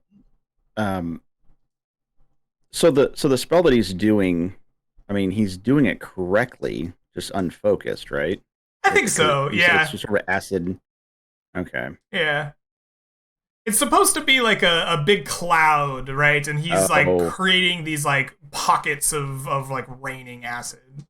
Got it. Okay. Yeah. Ooh, all right. Well, can you poke him in the forehead and give him guidance? You absolutely can. Yes. Nice. There you go. What was the rest of your plan here, Mr. Garrett? Oh, I mean, I could. Here's what we can do, Solomon. I want you to make me a promise, wizard to wizard, that if I do teach you this spell, you'll not use it in a malicious manner. Yeah, of course not. All right, I'm holding you that bond. Yeah. I'm not a right. malicious. No, I didn't think you were, but I don't like giving people weapons they can use against others. Yeah, no. I will. I guess I'll teach him how to refine the magic. All right. You and Malithos begin teaching him this spell again. You have guidance and advantage. Go ahead and give me that Arcana check plus a D4 at advantage. All right. Then. A So 20 in total. 20.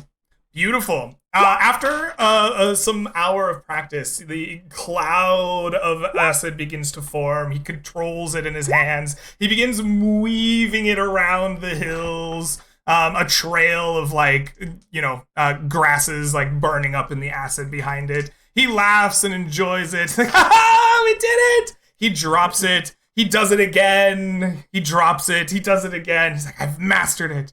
Let's go!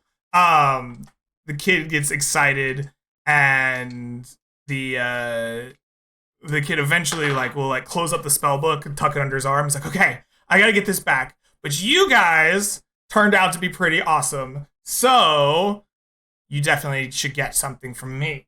And he looks around like he doesn't know what to do, and then kicks the stump, and it springs open. He's like, this is my secret stash. Here. And he pulls out 2 potion vials and just hands them over to you. Says, use these if you want. You can fly around in the clouds. It's awesome. All right. I'll see you around. And he begins misty stepping away out through the forest. Take care of Well. yourself. Hopefully, we just didn't hand a child a very dangerous weapon. But Well, we did. We just hope he doesn't use oh, it. certainly. Yeah, Well, he definitely has a. I mean, he already has shatter and everything else. Like, if he wanted I to mean, do he's- damage, he could already. He's a potent practitioner for sure, and he's got. I just hope he doesn't. Hope he keeps his word. Well, he has a master. Not sure how. Is he a good guy or? You know? Well, wizards are ambitious. Gareth is very, very famous. He's not a member of any sort of guild or council. He's I guess, more of martial types would call him a mercenary. But he's an X factor at best.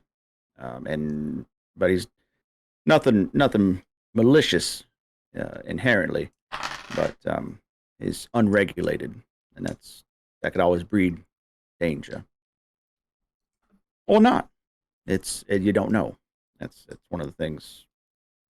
Like anything in life, I suppose it's a weapon in the wrong hands could be fatal, in the right hands could provide much comfort. Anyhow, problem solved. Kind of sounds like us. Definitely, yeah. Miss Shepard, not wrong. Alrighty. Let's bandage our acid wounds. I mean, how do you clean? Do you run water through it, and then we carry on? All right. You want to spend 10 minutes resting up. You may take the benefits of a short rest. You may spend 1/2 of your hit dice from your pool, rounded up, to regain HP. You may also regain any spells and class features associated with a short rest in the player's handbook. As we rest, I will use rally. I will use it twice, so it's not overdue. But I'll use it on Malithos and on Solomon, and thank mostly Solomon for his work in speaking with Owen and his smart and effective diplomacy. All right. Solomon, you get 2. Malithos, you get 5. Short rest back up.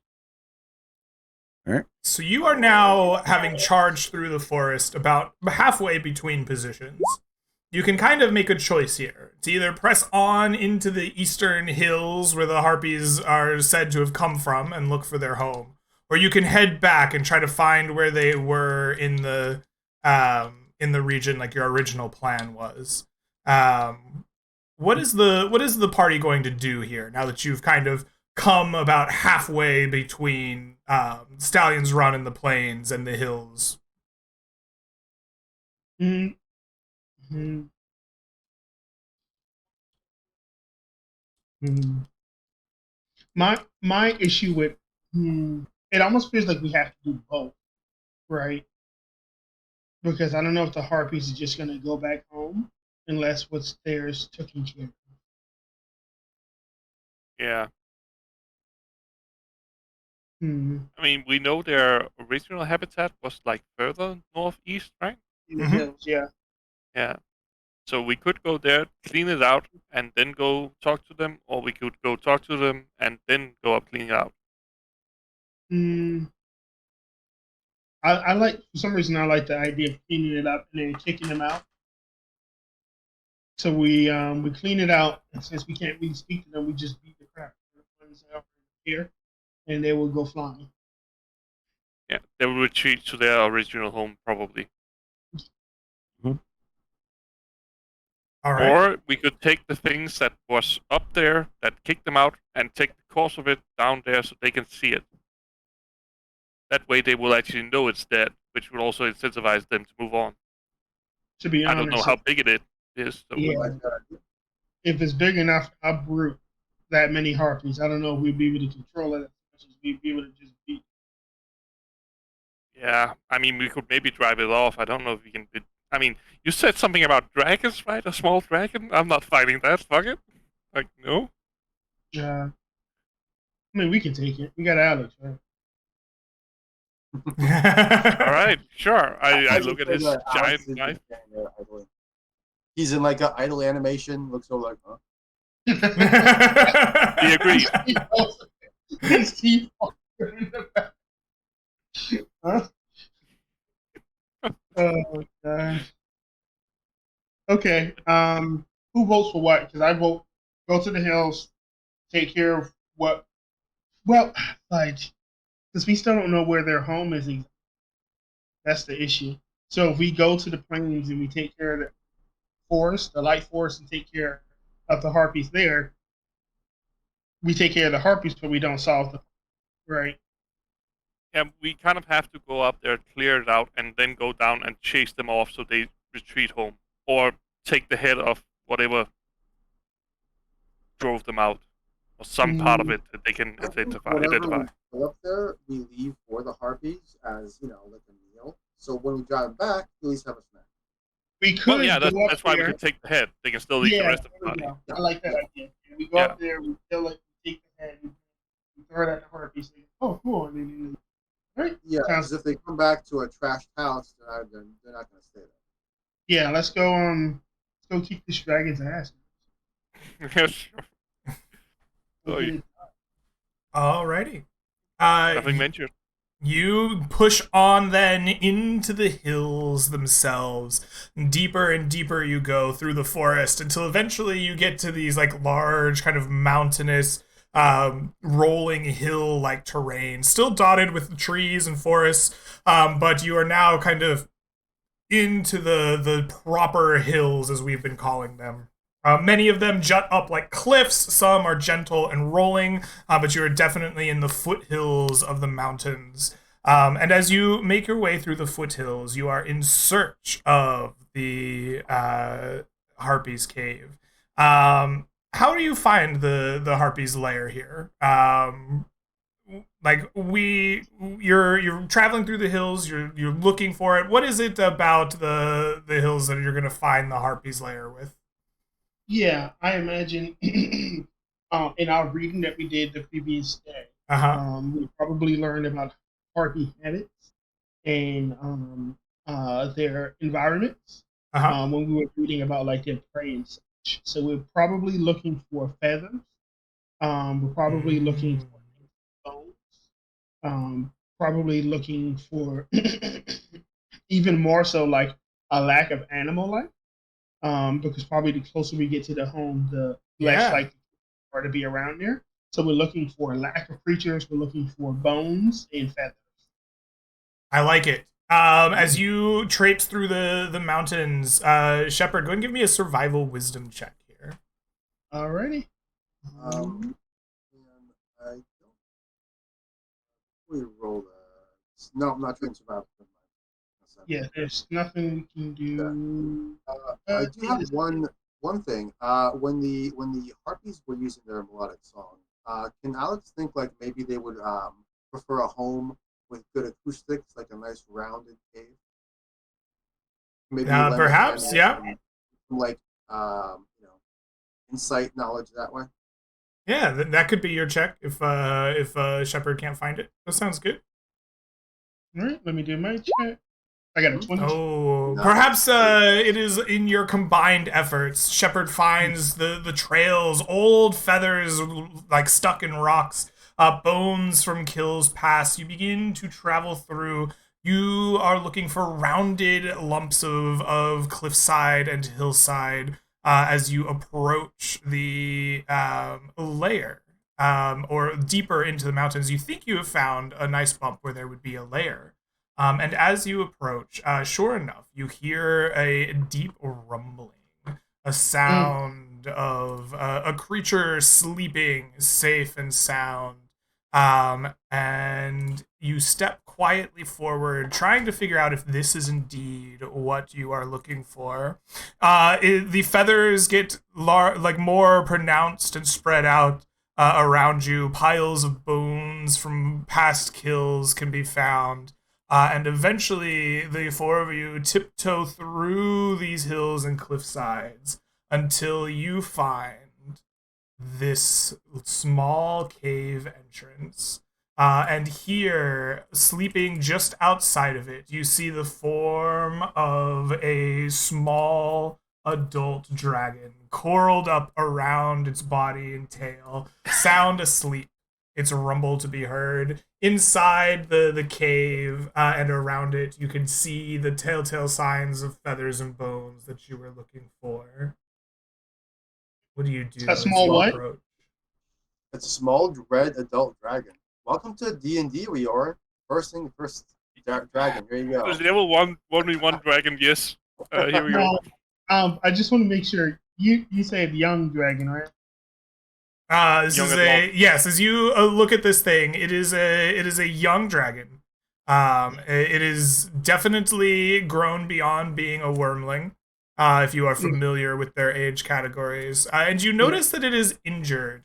Its wings seem to be shredded on its back as it sleeps. It has long scar marks along its sides and backs, and it sleeps here, but definitely has seen better days.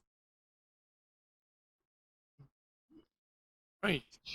Probably injured from fighting harpies, as it talked I just as Yeah, a but reminder, I did take about. for the Harpy, so I have something to try to keep it grounded. You know, Do the marks on it from a distance look like small, relatively small harpy claws, or are there large, like other wounds that would suggest a different predator? Give me a nature intelligence check there, Alex.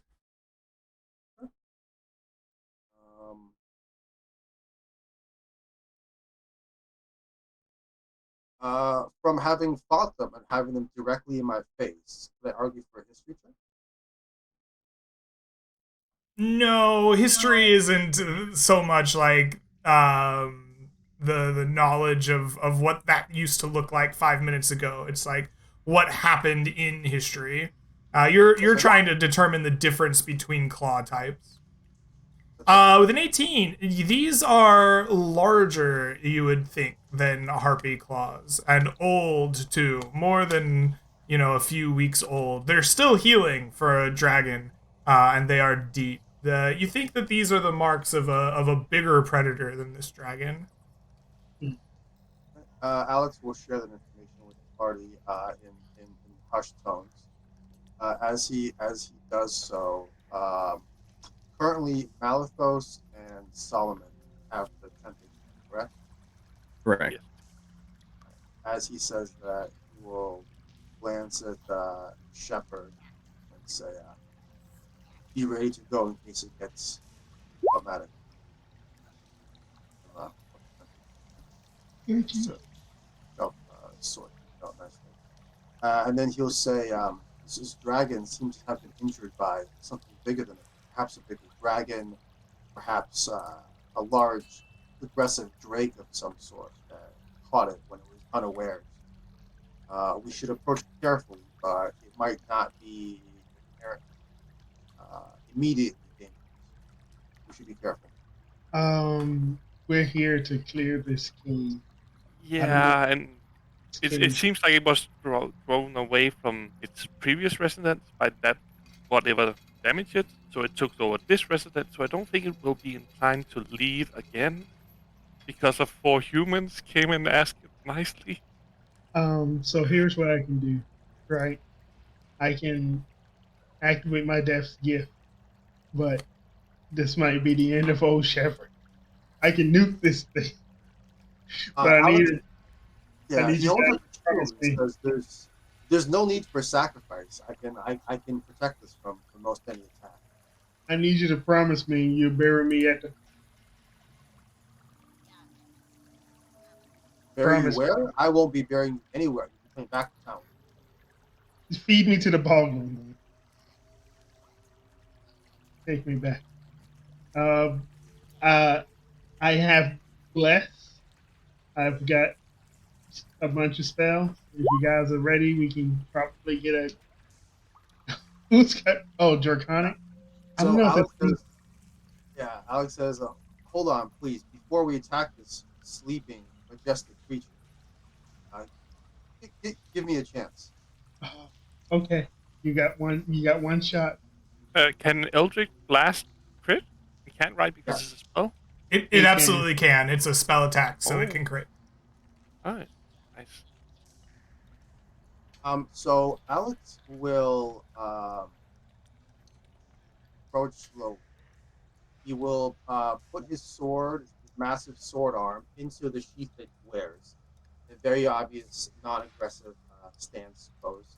One arm in this large black leather, like straight jacket sling wrap he's got designed to hold the Titan Slayer in place in delicate social situations. In the morning, when having breakfast, when using the restroom, that sort of thing. It gets in the way. Mhm. So he makes sure to cover. And he approaches carefully, slowly, and as he gets probably down here, uh, he will be speaking out to it in Draconic, and he will say, "We are friends. We are friends. We mean you no harm. We are friends. We mean you no harm." Trying to repeat simple, basic sentences that can hopefully A, get its attention, and B, stop it from instantly killing. The dragon, you shout out to the dragon, we mean you no harm, we are friends. The dragon stops its sleep. Its eyes roll over towards you, and he says, "Little thieves come to drive me out again. I will show you a lesson. Mine, never leaving again." And I'm gonna want you all to roll me initiative. Oh, I could have nuked Um, this guy. hmm. I could have. I mean, we had to try. No chance for Yeah, any sort of. I appreciate During the try. one time, speaking Draconic might help. Yeah, yeah, no, I 100% agree. Greg, can I see it from here? Can you see it? Yeah, from where Shepard is. You like are probably going to be like are going to be blocked by this like kind of I hilly got you. thing here. I think you're going to I would want need. to come down closer to it. I got you. I just want to make Yeah, sure. yeah, I understand you're trying to get us all along. yeah. Here we go. Alrighty, let's put this in descending order. I have 1, 2, 3, 4, 5 of you. Shepard, you are the first to go. As it says, it will never leave again. You can see in its like neck long, deep gashes, fire billowing forth, and like seeping out of its skin from its injured wounds. It is clearly gathering its breath. What do you do? Greg, why does the initiative say adult right now? What are you doing, Greg? Yeah, I What are you please doing? not. I'm gonna ignore the initiative. I'm gonna let me see. That's No. 5. That's 10. That's 15. Where are you? How far are you? That's good enough. I'm gonna cast blast on everybody, and I'm gonna go 15, 20, 25, 30. There we go. All Good luck. right. I cast bless. You bless your Alex, party members. in Mathos. Myself, Alex, and Malathos. Yourself, Alex, and Malathos. Beautiful. You will be blessed. Dun, dun, dun, dun. Wonderful. You creep back behind some rocks. Alex, it is your turn. You see it gathering its flame. Tells you it will not move again. It calls you thieves. What will you do? Alex, very methodically and like barely any noise. Just ignore the noise I make. Barely any noise. Pulls the Titan Slayer gauntlet from brings up his shield and does like a come at me motion. He takes a step back over to here. Like right about it. He takes a step back 5 times. I'll go over that. Step back. Okay. Why would you come closer? Because as he knows they're gonna get attacked. And he no, that's dumb. He would stay there next to one of his allies. He would hold up his shield, the Phoenix, and he would just ready for the attack, knowing that he would block like a huge amount of All right. Shield. I forgot about that. protect his allies. All So right. again, I will take the dodge action,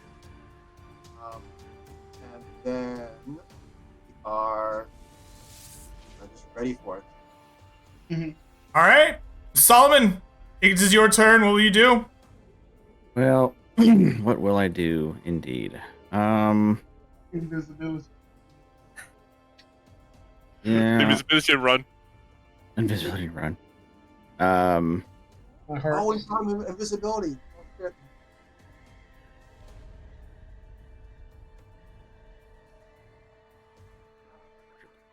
Okay.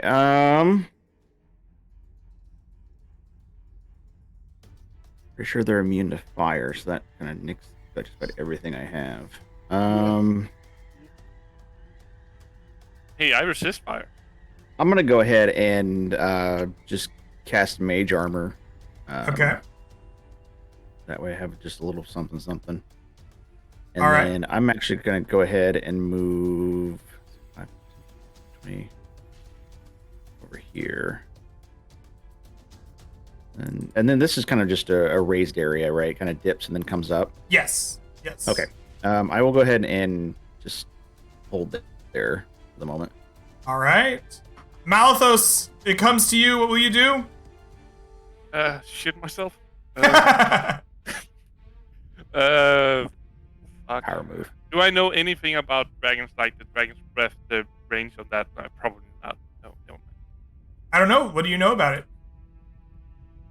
I mean, everybody knows about dragons, know they breathe some kind of element from them, but the range and stuff like that, probably not. Okay. Not anything more than I read in books. Yeah. Sounds like you know that you see flames gathering in its throat. This red dragon probably breathes fire. Yeah, that sounds pleasant. Here, I will Alex, move you're behind me. behind. Would that count as cover from a breath? Not a single like medium human's shield. No. It looked great, but mechanically you ain't get. I'm gonna move a bit away then. Sorry. And I'm gonna prepare to cast. What was it called? My Hexblade's Curse. Hexblade's Curse. Okay, you prepare to And then when cast it your comes into Hexblade's range. Curse. The dragon gathers itself forward. It extends its broken wings as much as it can, tries to generate lift, but cannot. And it begins to rumble forward. 5, 10, 15, 20. Now, here, hold on. Let's just math it out this way. It will move forward 40 feet to that square there. It turns to look at you, and it rumbles 40 feet closer, rushing up to you. Its flames gout from its throat as it rolls a d6. You can see flames vent out of wounds in its throat, but it cannot seem to gather its breath. Shepard, it is your turn. Well, my hold action goes off. I cast the Perfect. Hexblade Curse. Yes, you cast your Hexblade's curse upon him. Ooh. Okay, here we go, boy. It's game time. I love the visual of Alex saying, "Get behind me." Everyone scatters. The dragon runs up and then hold on. Shepard's he's going to let out a calm breath as he tries to meditate, and as he exhales, his eyebrow to eye patch turns black, and a wing sprouts from his back as he activates his death gift. Excellent. And then that was his bonus action. As an action, he's going to gather forth a guiding bolt at second level. He's going to aim it for the dragon's neck where it's injured. All right, you aim and you fire your guiding bolt. Go ahead and roll to hit for me. All right, so this is a normal roll, level 2 casting, and this attack roll has a +/RD4 for Flex. So that's going to be 18 total to hit. That is an 18. That will, in fact, hit. Your arcing light blasts out, striking the dragon for 14, 17, 34 points of damage. It roars in pain and anger as you have struck this creature. Flames gout from its wounds, and its eyes lock onto yours. And then I go, so this area behind me, can I, scamper up it? You would need a climbing speed to get any higher. God damn it. Solomon switched spots with me. What can I do? I want to skitter scatter. Yeah. Hey, Solomon, how's it going, buddy? Mm-hmm. Just hanging out, you know? Mm-hmm. Wait, one more spot. There we go. And I end my turn. All right. Alex, it is your turn. What will you do? Alex sees this massive dragon take a huge hit from Shepard's guiding bolt, and he uses the opportunity to come in swinging with his gauntlet. With advantage from the guiding bolt.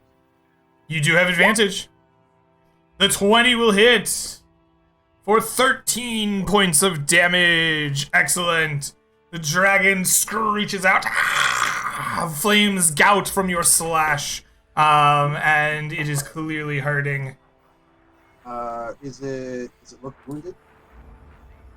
Yeah, it's really beat up. It's got broken wings, it's got gashes in its throat and deep along its body. Flames are spilling out of it. It is a fucked up dragon. Perfect.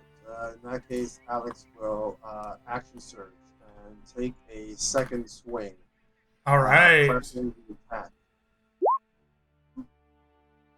And no longer advantage. But there. Bless. Shepard, I forgot that you had a limited form of flight with your black mark.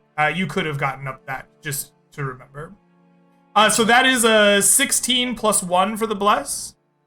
That is 17. Your second slash will glance off of the hardened carapace of the creature. It, is just too strong for your blade's second swing to get through. That would have been beautiful. Yeah. Then Alex glances back, sees that there's no one directly behind him. Ponder is moving, but decides to stay where he is. All right. Don't expect anything. I think we're just hanging out. Yep, that's it. Okay. Solomon, it is going to be your turn next as you see this Okay. dragon in full combat with Alex. What do you do? Mhm. Well, we'll go ahead and I'm gonna go ahead and grab a stone out of my bag and toss it about here-ish, and then I'm gonna cast Shatter. All right. The sound of a shattering thunderclap erupts out of the area around you. The rocks on the hills tumble down. The dragon will try to resist it. With a 19. Wow. So I believe it takes half 2d8 damage. Half. Yeah. Mhm. Go ahead and roll Correct. me your damage. Looks like 11 there. Oh, I see. There it So it'd be is. 5. Yeah, so it will take 5 points of damage. Okay. Which is enough to bloody this creature for the moment. Okay. Point of that's my turn, but just a point of clarification. This Yes. here, it's solid. Like I can't move through it, correct? Or it's Yes, like so not low enough to where I would ask you to either climb it, have a climbing speed, or Okay. in the case Like of it Shepard, athletic. he has limited flight from his single black wing from the Mark of Death. Okay, but yeah, okay, so I couldn't like circle around. Okay, got it. Yeah. All right, that's my turn. Awesome.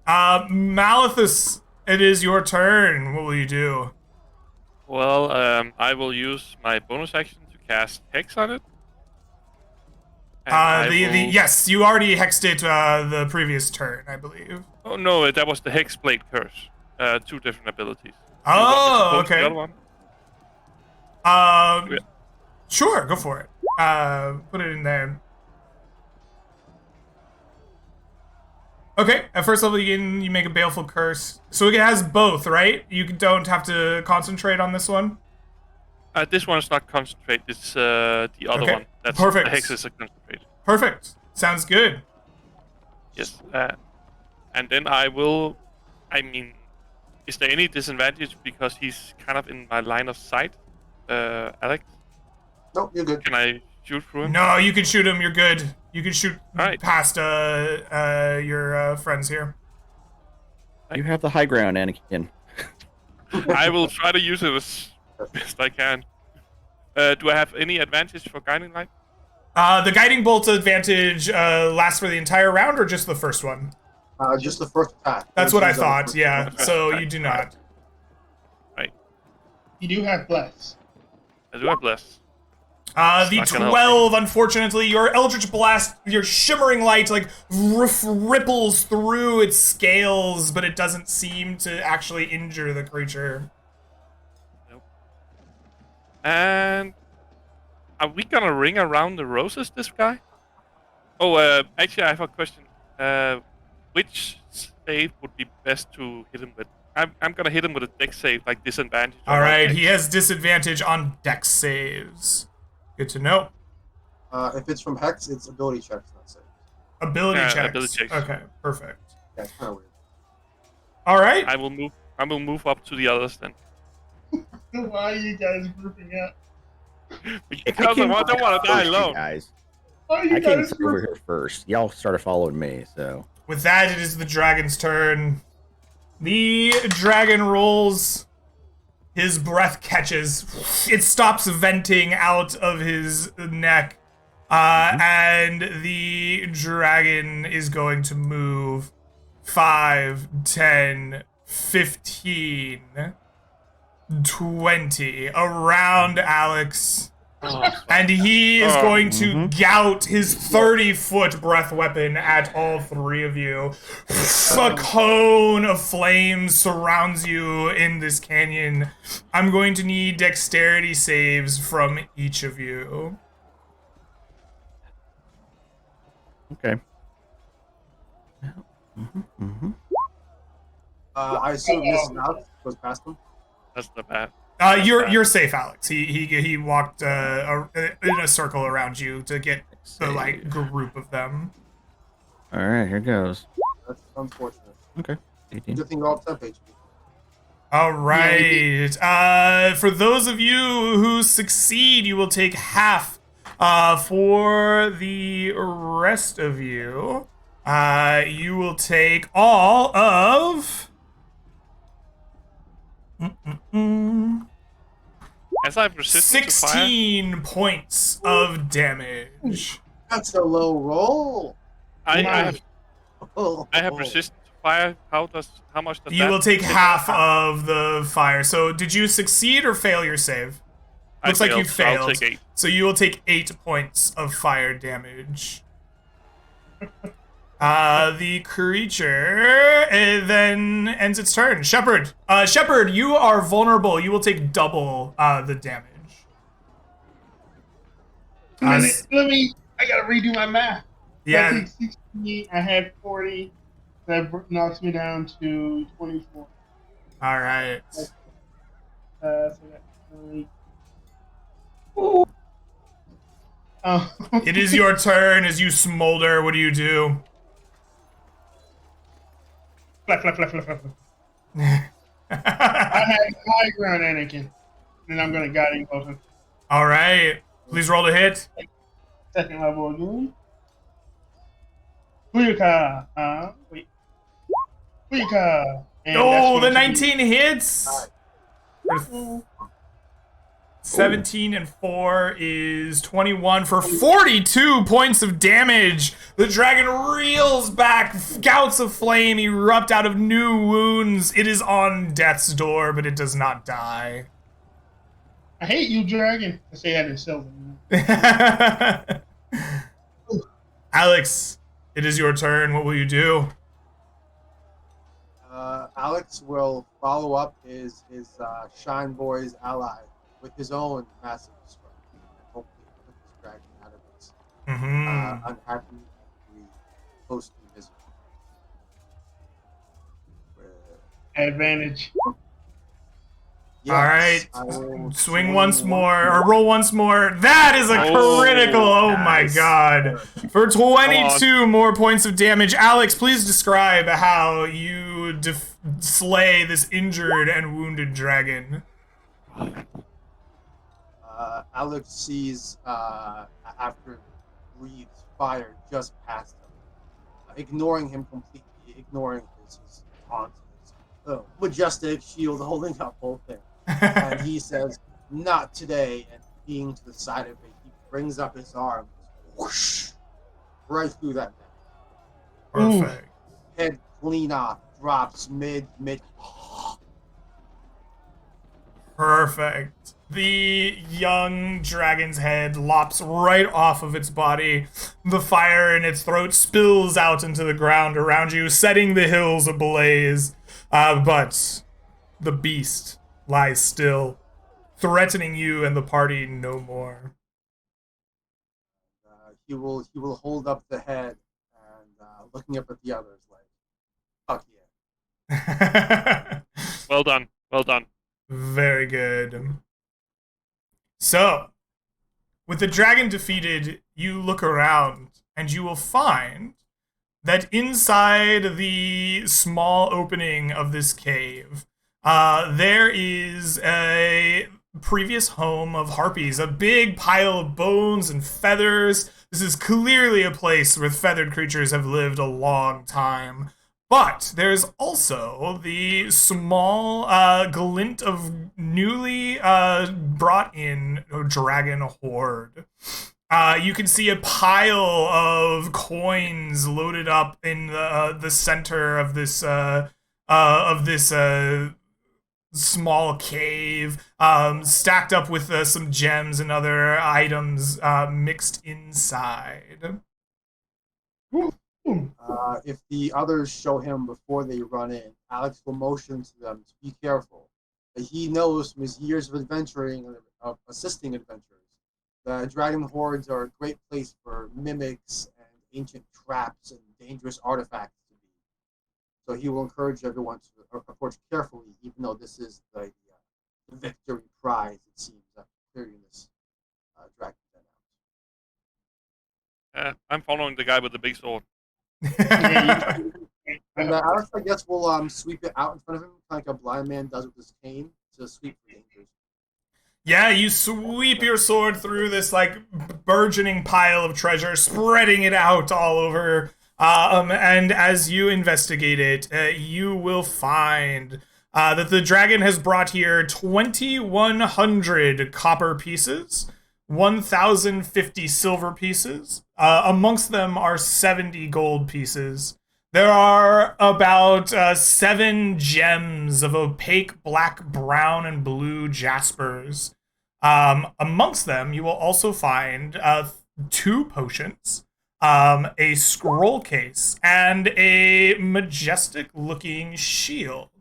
Actually, I say it's majestic. It's fairly plain-looking, but it has an interesting insignia upon it. What sort of insignia? It appears to be an alchemical circle.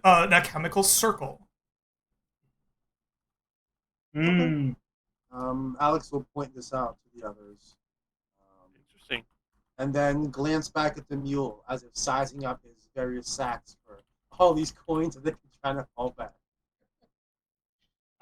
If I go and I do like a and I ask Alex to comb through the bones, did the harpies have anything of value in here?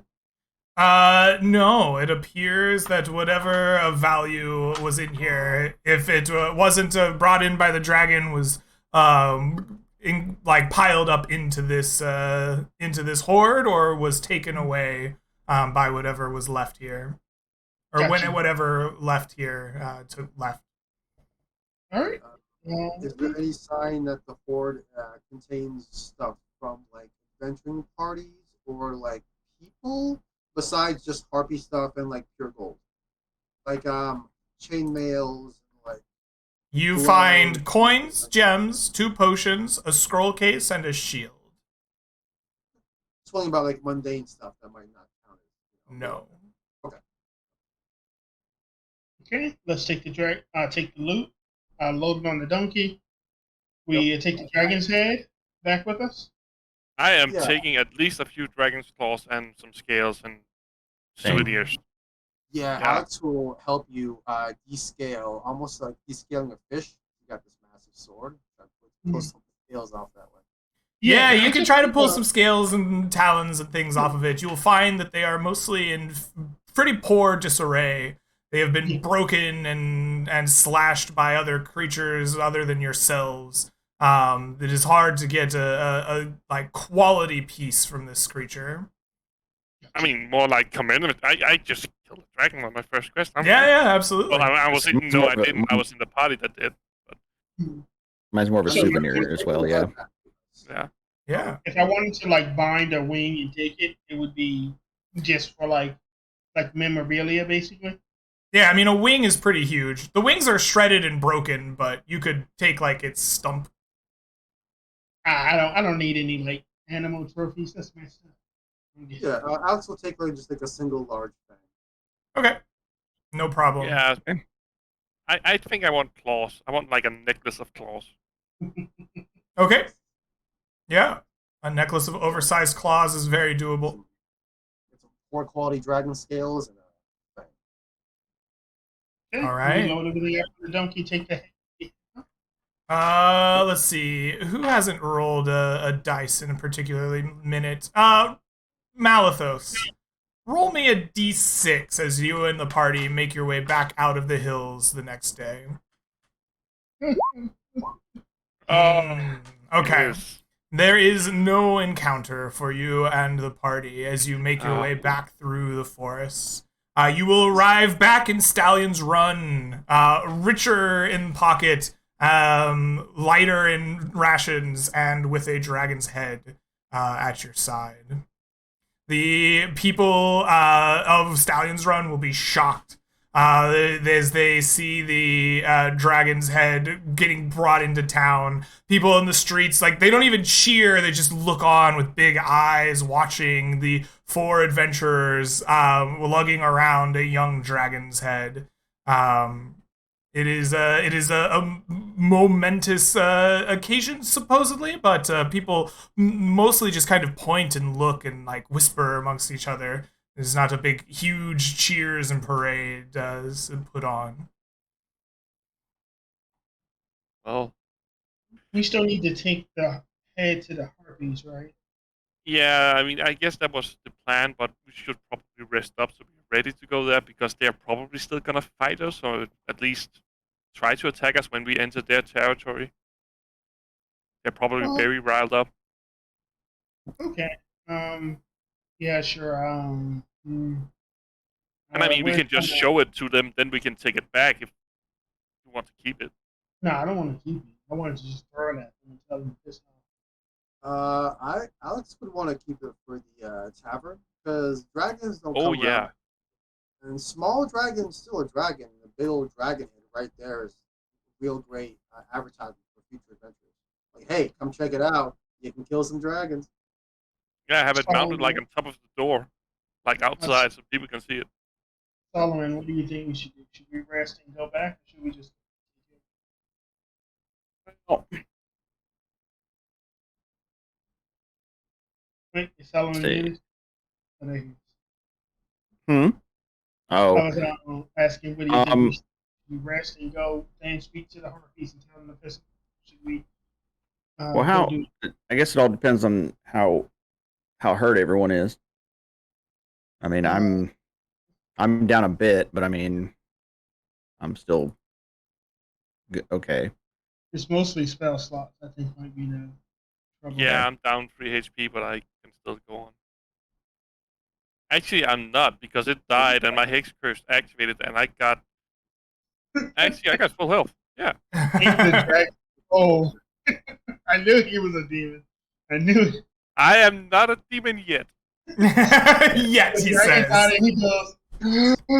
I knew it. I knew it. This was the final piece. I think that we should just seek out the harpies and see if they're Okay. amenable to, we cleared out their lair, so they can go back to their den. Okay. Before Yeah, we just go- showing them the head would actually almost guarantee that they would leave, or at least know that their home is safe again. Right. Before we go, let me bind everybody's wounds with my healer's kit. Yeah, we can take a short rest here in the town and go tell the harpies that hey, your home is safe. Check out this dragon. We still have 2 days of rations, so 1 day down there and back, and then 1 day back to the tavern. Yep. Actually, yeah. Let me. So this one would be for Solomon. There you go, Solomon. You get 11. That'll do. You probably get more than that because that's only accounting if you're level 1. You're level 3, right? Yes. Yeah, so it would be 13. 13. Okay. And then this one will be for Mr. Warlock. With 8. That should bring you up to 4, right? Yeah, that's. I was already there full. Oh, well, there you go. You got But I thank it. you. I thank you anyways. So you watch me heal you. You're like, oh man, I wasn't even in. I'm like, okay, great, cool. Alex, are you hurt? I don't think you took any damage, right? No, I'm totally fine. The dragon avoided me actually because it feared such a mighty opponent. Yeah. As he says that, I just heal myself. Yep, sure. Yeah. This counts as a short rest, right? Yeah, we got a short rest. I think, You or guys would have continuous? spent a night at some point as you traveled through the woods to the hills and back. So Yeah, you would have had yeah. essentially a night's Right. rest in the wilds. Oh, So you could have spent any number of hit dice to regain HP, then recover 1/2 of your hit dice rounded up to be used in the next day, spells and class features, etc. After you've done that, you come back. You're probably midday or afternoon as you enter Stallion's Run. People are looking at you. Can I buy 1 day's more of rations in Stallion's Run just to be sure that we have enough food? You can if we enter a travel phase to go back. No. All right. But No. Yeah, we're good. We Gucci for now. All right, fine. All right. Alrighty. So your plan let's- is to once again seek out the harpies and then now show them this dragon's head. Yeah. Yes. Okay. So you leave Stallion's Run that next morning. What I want to know is, what is the plan to find the harpies this day? Are you searching the skies once more, or how are you going to find them out here in the plains? We probably want to search. We probably want to go to places where horses are, wild horses, and we probably want to sit and watch the sky. And if we see any harpies, I have a spell, Passing on Traits, that can give us all a +10 to our stealth check, so we can track them pretty easily, or we can stay hidden pretty easily. Once we find some harpies, we'd want to watch them go back wherever they came from. Okay. If that's at all possible. That sounds like a good plan to me. You head out from Stallion's Rest into the depths of the plains, looking for packs of these wild horses.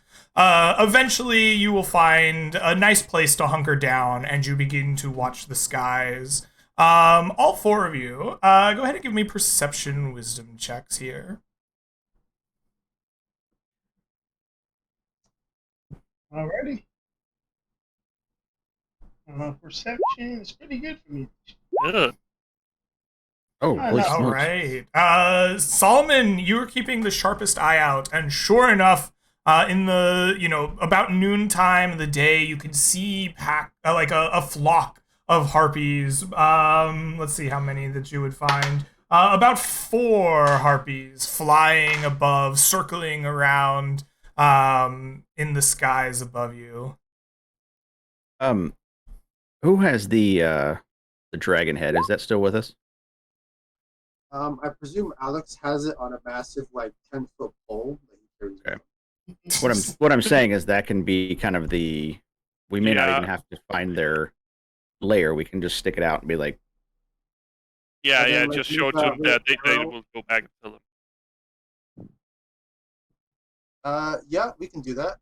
Alex has parchment and ink and chalk and stuff, so we can draw an arrow on a piece of paper and put it next to the dragon head. Go that way. or just stand next to it and be like, it's Okay, so your plan is to produce the dragon's head like a standard, standing there, and let the harpies see it and hope that they react to it. Okay.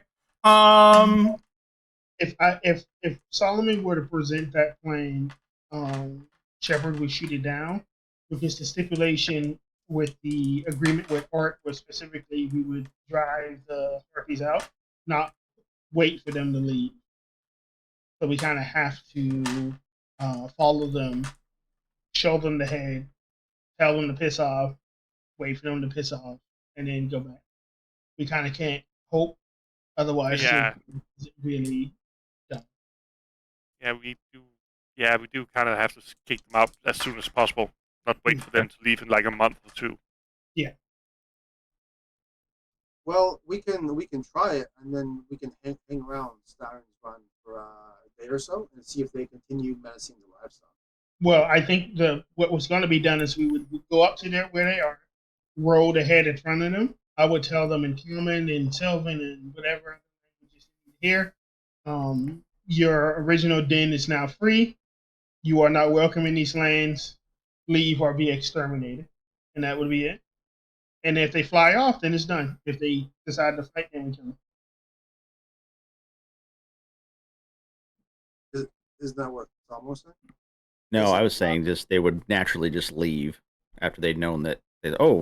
This guy that was that was occupying our den is dead. So it's I guess we just pack up and go back home.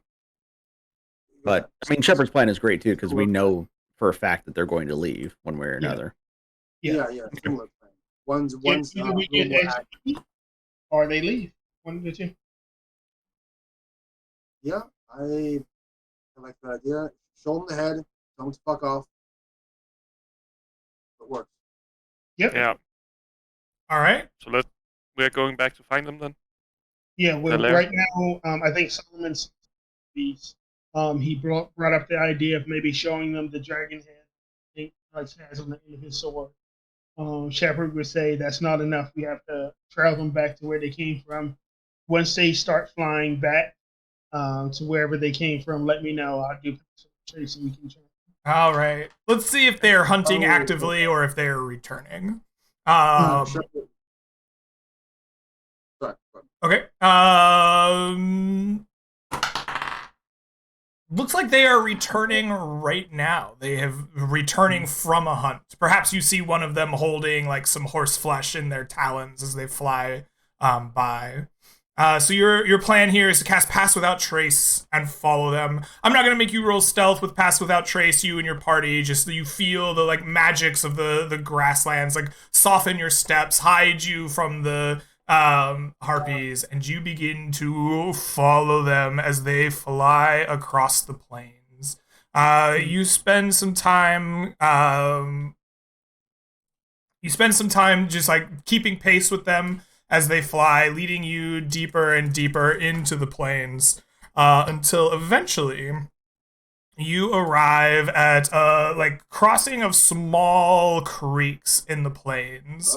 As you creep in with your Pass Without Trace, you can see standing in front of a like small rocky cave-like entrance in the plains. A group of harpies.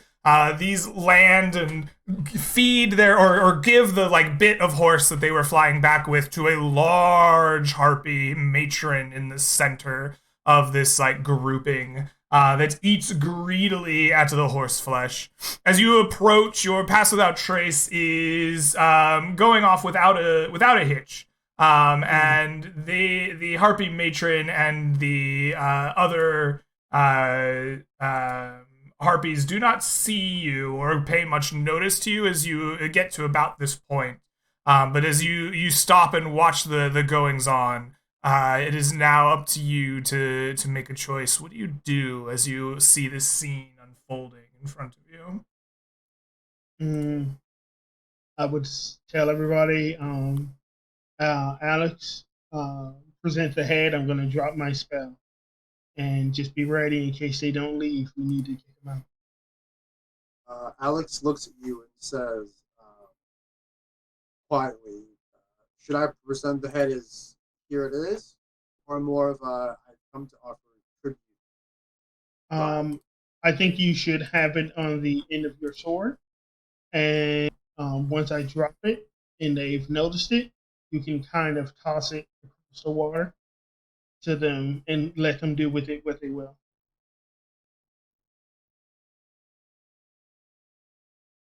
We're not here to honor these creatures. We're here to show them that their problem is finished and they need to leave them. Okay, that is fair. Yeah, okay. So we are going to have the dragon head on our sword. Mm-hmm.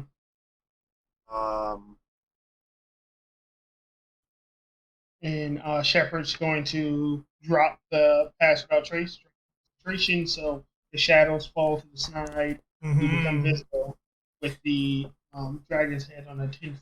All right. Sword. Alex, you stand tall, the dragon's head high on your sword as you become visible to the otherwise unobservant harpies to this point. They screech with surprise as the four of you become visible.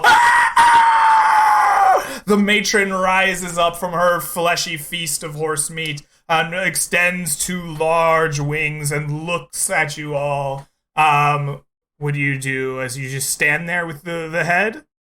No, Alex will take a step forward, holding the head up triumphantly, and then he will throw it like down to the ground, and he will like spit on it like aggressively, like we have conquered this thing. And then he would like hold out his hands, like. All right, give me an intimidation charisma check here, as you are attempting to ward off these creatures with the threats of your own exploits. I give him a 17 on that. Ooh, very nice. Okay, The dice is a I'm 17. What is your bonus to that? Intimidation +1. I was gonna ask maybe for persuasion. I think you're okay though. With an 18 in total, you are going to like saber rattle. The matron steps forward, picks at the dragon's head with her claw, and goes, "Daughters, to whom we fly." And she lifts off, carrying the dragon's head with her like a trophy. The harpies fly up in unison, and they leave you and the party well enough alone, seemingly ready to not tangle with whoever drove off the dragon's head from its shoulders. Good harpies. Smart move by them. They would have gotten ready. Yeah, definitely. Did they leave anything behind? All right, you perfect. Malthus, you rush into their cave full of feathers and horse flesh and bones. And inside of it, you will find 140 gold pieces, along with a small, slender silver rod.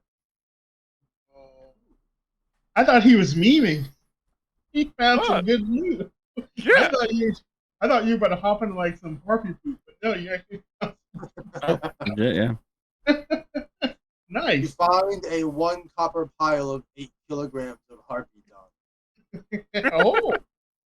Nice. Well, I mean, you find that too, but I figured I would trace over that part and get to the good stuff. A lot of harpy crap. Well, how good is that for fertilizer? Very good. Yeah, I mean, harpy crap, that'll do it. That'll feed the crops. That'll do it. Give the plants what they want. All right. Well, I suppose we're done here. So let's go ahead and talk to Gentleman Stallion's Run. All right. Yep. So you return to your quest givers. You are not far from Stallion's Run, and you can make it back. I guess we can end our session there if you're just turning in your quests. Is there anything in particular that you want to do before the end of the session, or shall we get to wrap up? I actually, after we were done with the mission, we spoke to Mr. The Stallion's Run dude, Lord Baldry. I wanted to ask the party if they had any interest in checking out that Elven Stone Circle that I came across actually in my first session. It's closer to Rhymeview. It's maybe half a day's out from Rhymeview. It seems to be some sort of abjuration circle with half of the inscription rubbed off on it. I wonder if anybody wants to go over there and take a look, see if there's anything we can do about it. But if we're doing that, I would like to take at least one more day of rations. I'm just to be safe. I'm gonna have us leave the circle for another time. Because if you do manage to be successcse, then we're gonna have like a whole session, half a session or quarter of a session. I think we'll save that one in a pocket for another time. Sounds good. Yeah. As we are out and about in Stallion's Run, Alex wants to ask Lord Baldry. What's his name? Lord Baldry. Yeah. Baldry, sorry. If he's ever heard of a traveling orcish weaponsmith, travels the lands. Weaponsmith? No, I don't. Sorry. What's the word I'm looking not weaponsmith. Swordsman? Weapons experts, like Hmm. fighting I- master, basically. I don't see much traveling orcish fellows, much less people who specialize in weaponry. I'm a horse trader. That's fair. I thought maybe if he had stopped by on his way through for a safe night in a warm place. But if you No, haven't no, seen I him, can't say that's I've fine. seen him. Yeah. Mm. All right. On the way back, we have to meet Art as well. Yeah, you uh, you can meet Art, and she will thank you for driving off the dragons, or the harpies, and she will take the quiver from her back and say, as promised, for service rendered to the centaur people and our cousin horses, an heirloom of our people. And she will hand to you a simple black quiver with like a thorned end on one side, that is inscribed with like the images of centaur archers in the like hardened and boiled black leather of the quiver. mm. When she says that, Alex will say, that reminds me of something. Found several items that the Harpies had, or perhaps this dragon that we killed had stolen from the area. Have any of them been looted, perhaps from your people? He asks if any of these items are heirlooms or belong to our previous. No, none of them are heirlooms of the centaurs. Yeah. All right. Well, and then I let her know, Rhymeview is full of good-hearted, good-natured adventurers like us. If you ever need anything from people and you don't feel like the people of Stein's Run can handle it, feel free to let us know. And I tell her about my boggling road. All right. She nods curtly and will ride off, letting you on your own. So, I think that's going to wrap up our session then, yeah? I am going to add up the XP here that you have earned for your adventures. And I'm going to hand out some gold and some magic items. While I'm figuring that all out, I'm going to turn the floor over to you for shoutouts. If you want to let the people at home know where they can find you, what you're doing on the internet or anywhere else, now's a great time for that. And I will add this up, and we will finish it off the session with some nice loot. Mm-hmm.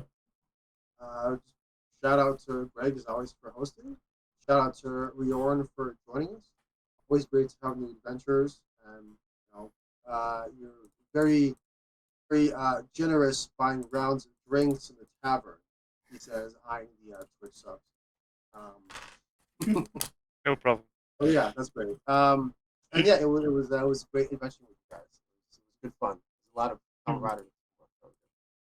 Yeah. Mm-hmm. Yeah, definitely.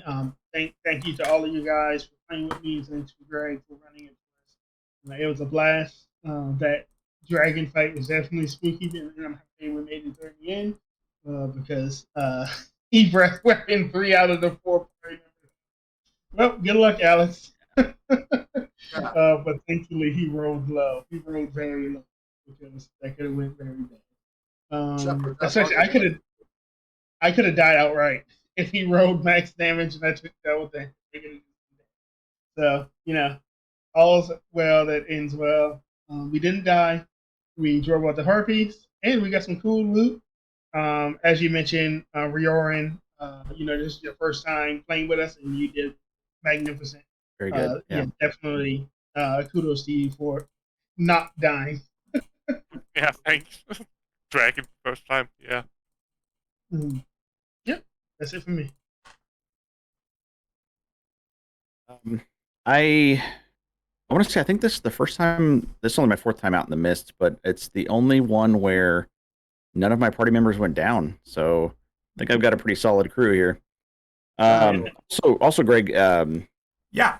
In game, I wanted to send a letter to Gareth to see how Owen's training's doing and to see Okay. kind of get a pen pal friendship going. Sure. Nice. I know wizards are kind of recluse, but Sounds good. They have mage book. They get out a little bit. well, I mean, mages are paranoid just in general. So Sounds good. I really don't have anything to shout out. I'm just happy to be here, and thank you very much for allowing me to join. It's awesome. I've been watching a lot of this, and also just Greg in general, what he's been playing on Twitch. So really happy to be here. And thank you for killing the dragon so I didn't die. That was All right, scary. well, that's a hell of a first time, though. Fighting a dragon your first. That's Yeah. a Run. hell of a first time, Yeah. dude. All I thought it right. was just harpies. All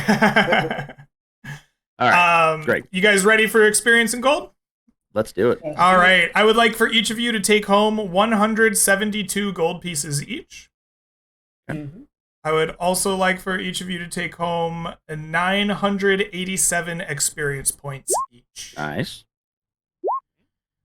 You will also gain 10 reputation with the Cold Iron Company. And you will take home 5 reputation each with Stallion's Run / Lord Baldry and with Gareth.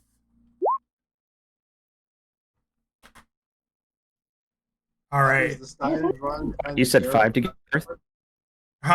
Five each for Stallion's Run. Lord Baldry, Stallion's Run, same faction, and Gareth. And then you said 5 to Gareth as well? Yes. Okay, perfect. Okay.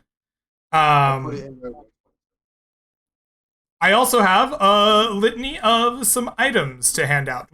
People have been asking that I go through all of them at once and then go ask what people want. Is that what you would like to do as well? Sure. Run. Yeah. Okay. Yeah. So, the potions that you received from Oron are 2 potions of flying. The potions that you found in the Dragon's Hoard are 1 potion of superior healing and 1 potion of heroism.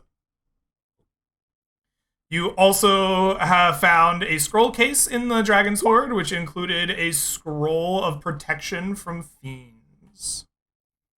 Mm. You found a shield in there, a simple iron shield riveted with multicolored gemstones in a alchemical circle. Amongst the Dragon's Hoard, you found what we are calling the Shield of Absorb Elements. This is a shield that counts as a +1 magical shield. And as a reaction with the shield, you may pick a damage type and gain resistance to that type until the start of your next turn. In addition, the first time you hit with a melee attack while this effect is active, the target will take an additional d6 damage of the selected type. The shield can be used this way 3 times until the next dawn. Ooh. Nice. And the final item that you have received is called the Split Neck Quiver. This is the quiver that is of special importance to the Centaur people. The Split Neck Quiver has 5 charges for you guys, since you are not Centaurs, and regains 1d4 + 1 expended charges at dawn. When you pull an arrow or bolt from the Split Neck Quiver, you may expend 1 charge to empower the arrow with the following property. When you make an attack roll with this ammunition, you may roll another attack roll against a different target within 15 feet of the original target. When fired, the ammunition will split in 2 and attempt to strike each target. Wow. And the last item that you found was part of the Dragon's Hoard that the Harpy stole. It is a immovable rod. Ooh. That's the thing where if you got like the button, if you put it in like someplace in space and time, it just stays. Right. All right. And you can climb with 2 of them. So let us go in order here. First thing on the list, 2 potions of flying. Would somebody like to put in for the potions of flying? I would. Yep. Anyone else? Seems cool. Yeah.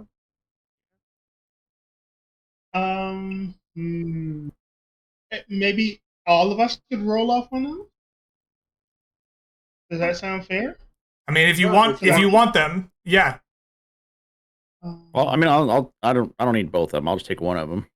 Yeah, Salma can have the one, and we can roll for the other one. Sure. Sure.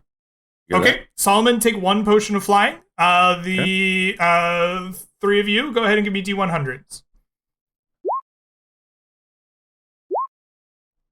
Oh, yeah. Lowest best, right? Let's try it again.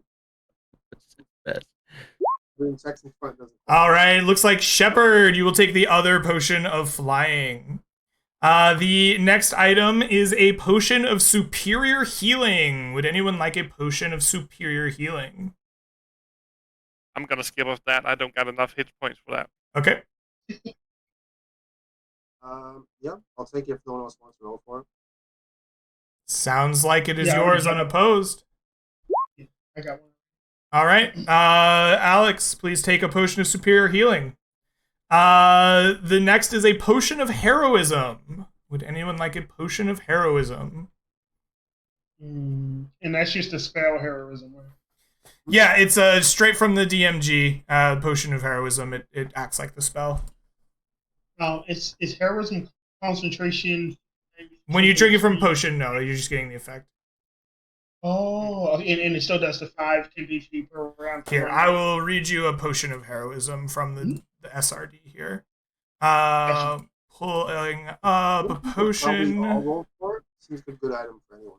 Yeah, Potion of it's kinda like- heroism reads as follows. For 1 hour after drinking it, you gain 10 temporary hit points that last for 1 hour. For the same duration, you are under the effect of the bless spell. No concentration required. Oh, HP and blast. Yeah, it's great for anyone. yeah. We can all roll off on it. I'm down with that. Yeah, I'm that's good. all just roll. All right, go for it. let's get some D100s out. Yeah, just like you guys said, like everybody can use that. Oh. Looks like it is Malithos who will take home the potion of heroism. Good treasure. The next item in the horde was a scroll of protection from fiends. I want that. Yeah. I think I'm gonna. I will. I just to keep in theme with me not. Sounds like just the two of you then? Yeah. Okay, let's get D100s from Shepard and Malithos. Yes. Oh, Malithos, go ahead and take home a scroll of very- protection from fiends. If you have that What card, again? then I can give you that little extra. The next item in the horde was one shield of absorb elements. I already have a shield, so I'm gonna bow out of this one. Okay. I I want. All right, let's do battle again, my friend. Doing battle. I Oh, want to fuck. roll first. Let me do. Hold on, let me do a victory lap first. Yeah, Oh, yeah. shit. Roll the one. Roll that one. Oh, a 98. Oh, fuck All it. right. Shepard, that will be your shield. Yay! Um, Sorry about that. No problem. Then there will be a split neck quiver. Would anyone like the split neck quiver? I'd just sell it, so I'm good. I don't bow. If no one else wants it, it would be a great accompaniment to the skullbone bow I have, but I can't really use it. I can't even use light cross. I can use bows and crossbows, but Eldritch Blast is just better for me because it has more range, so it wouldn't Yeah, really but make this- much sense. Attacks at once, which is quite good. Yeah, but I don't have a bow, so I can't really justify me taking it.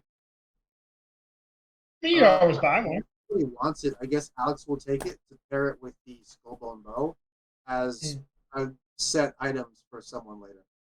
All right. If everyone else is okay with that, then you can take the split neck quiver to go with it. Yep. Okay. Somebody's gonna be very happy. Somebody needs to make a range Split or neck something. quiver is yours, Alex. Maybe still make a range. I've been considering maybe donating some of the stuff. I know there is a system of donating magical items for rapid factions, but I don't know if he's about to do that right Okay, now. something for the future. And last but not least, an immovable rod is up for grabs. Who would like an immovable rod? Yeah. Do we I'm all? in. Do y'all? Yeah. Who y'all rolling? I think Yeah, everyone's got something. Solomon's got least stuff this time. Oh, hey, Solomon, if you want it, you can have it. Yeah, Yeah, oh, you know, true. You only got a that's potion. those are buckets of fun. Movable rods. Yeah. Yeah. Hey, buddy. Yeah, take it. Okay, sounds like it is yours unopposed. An immovable rod for Solomon. All right.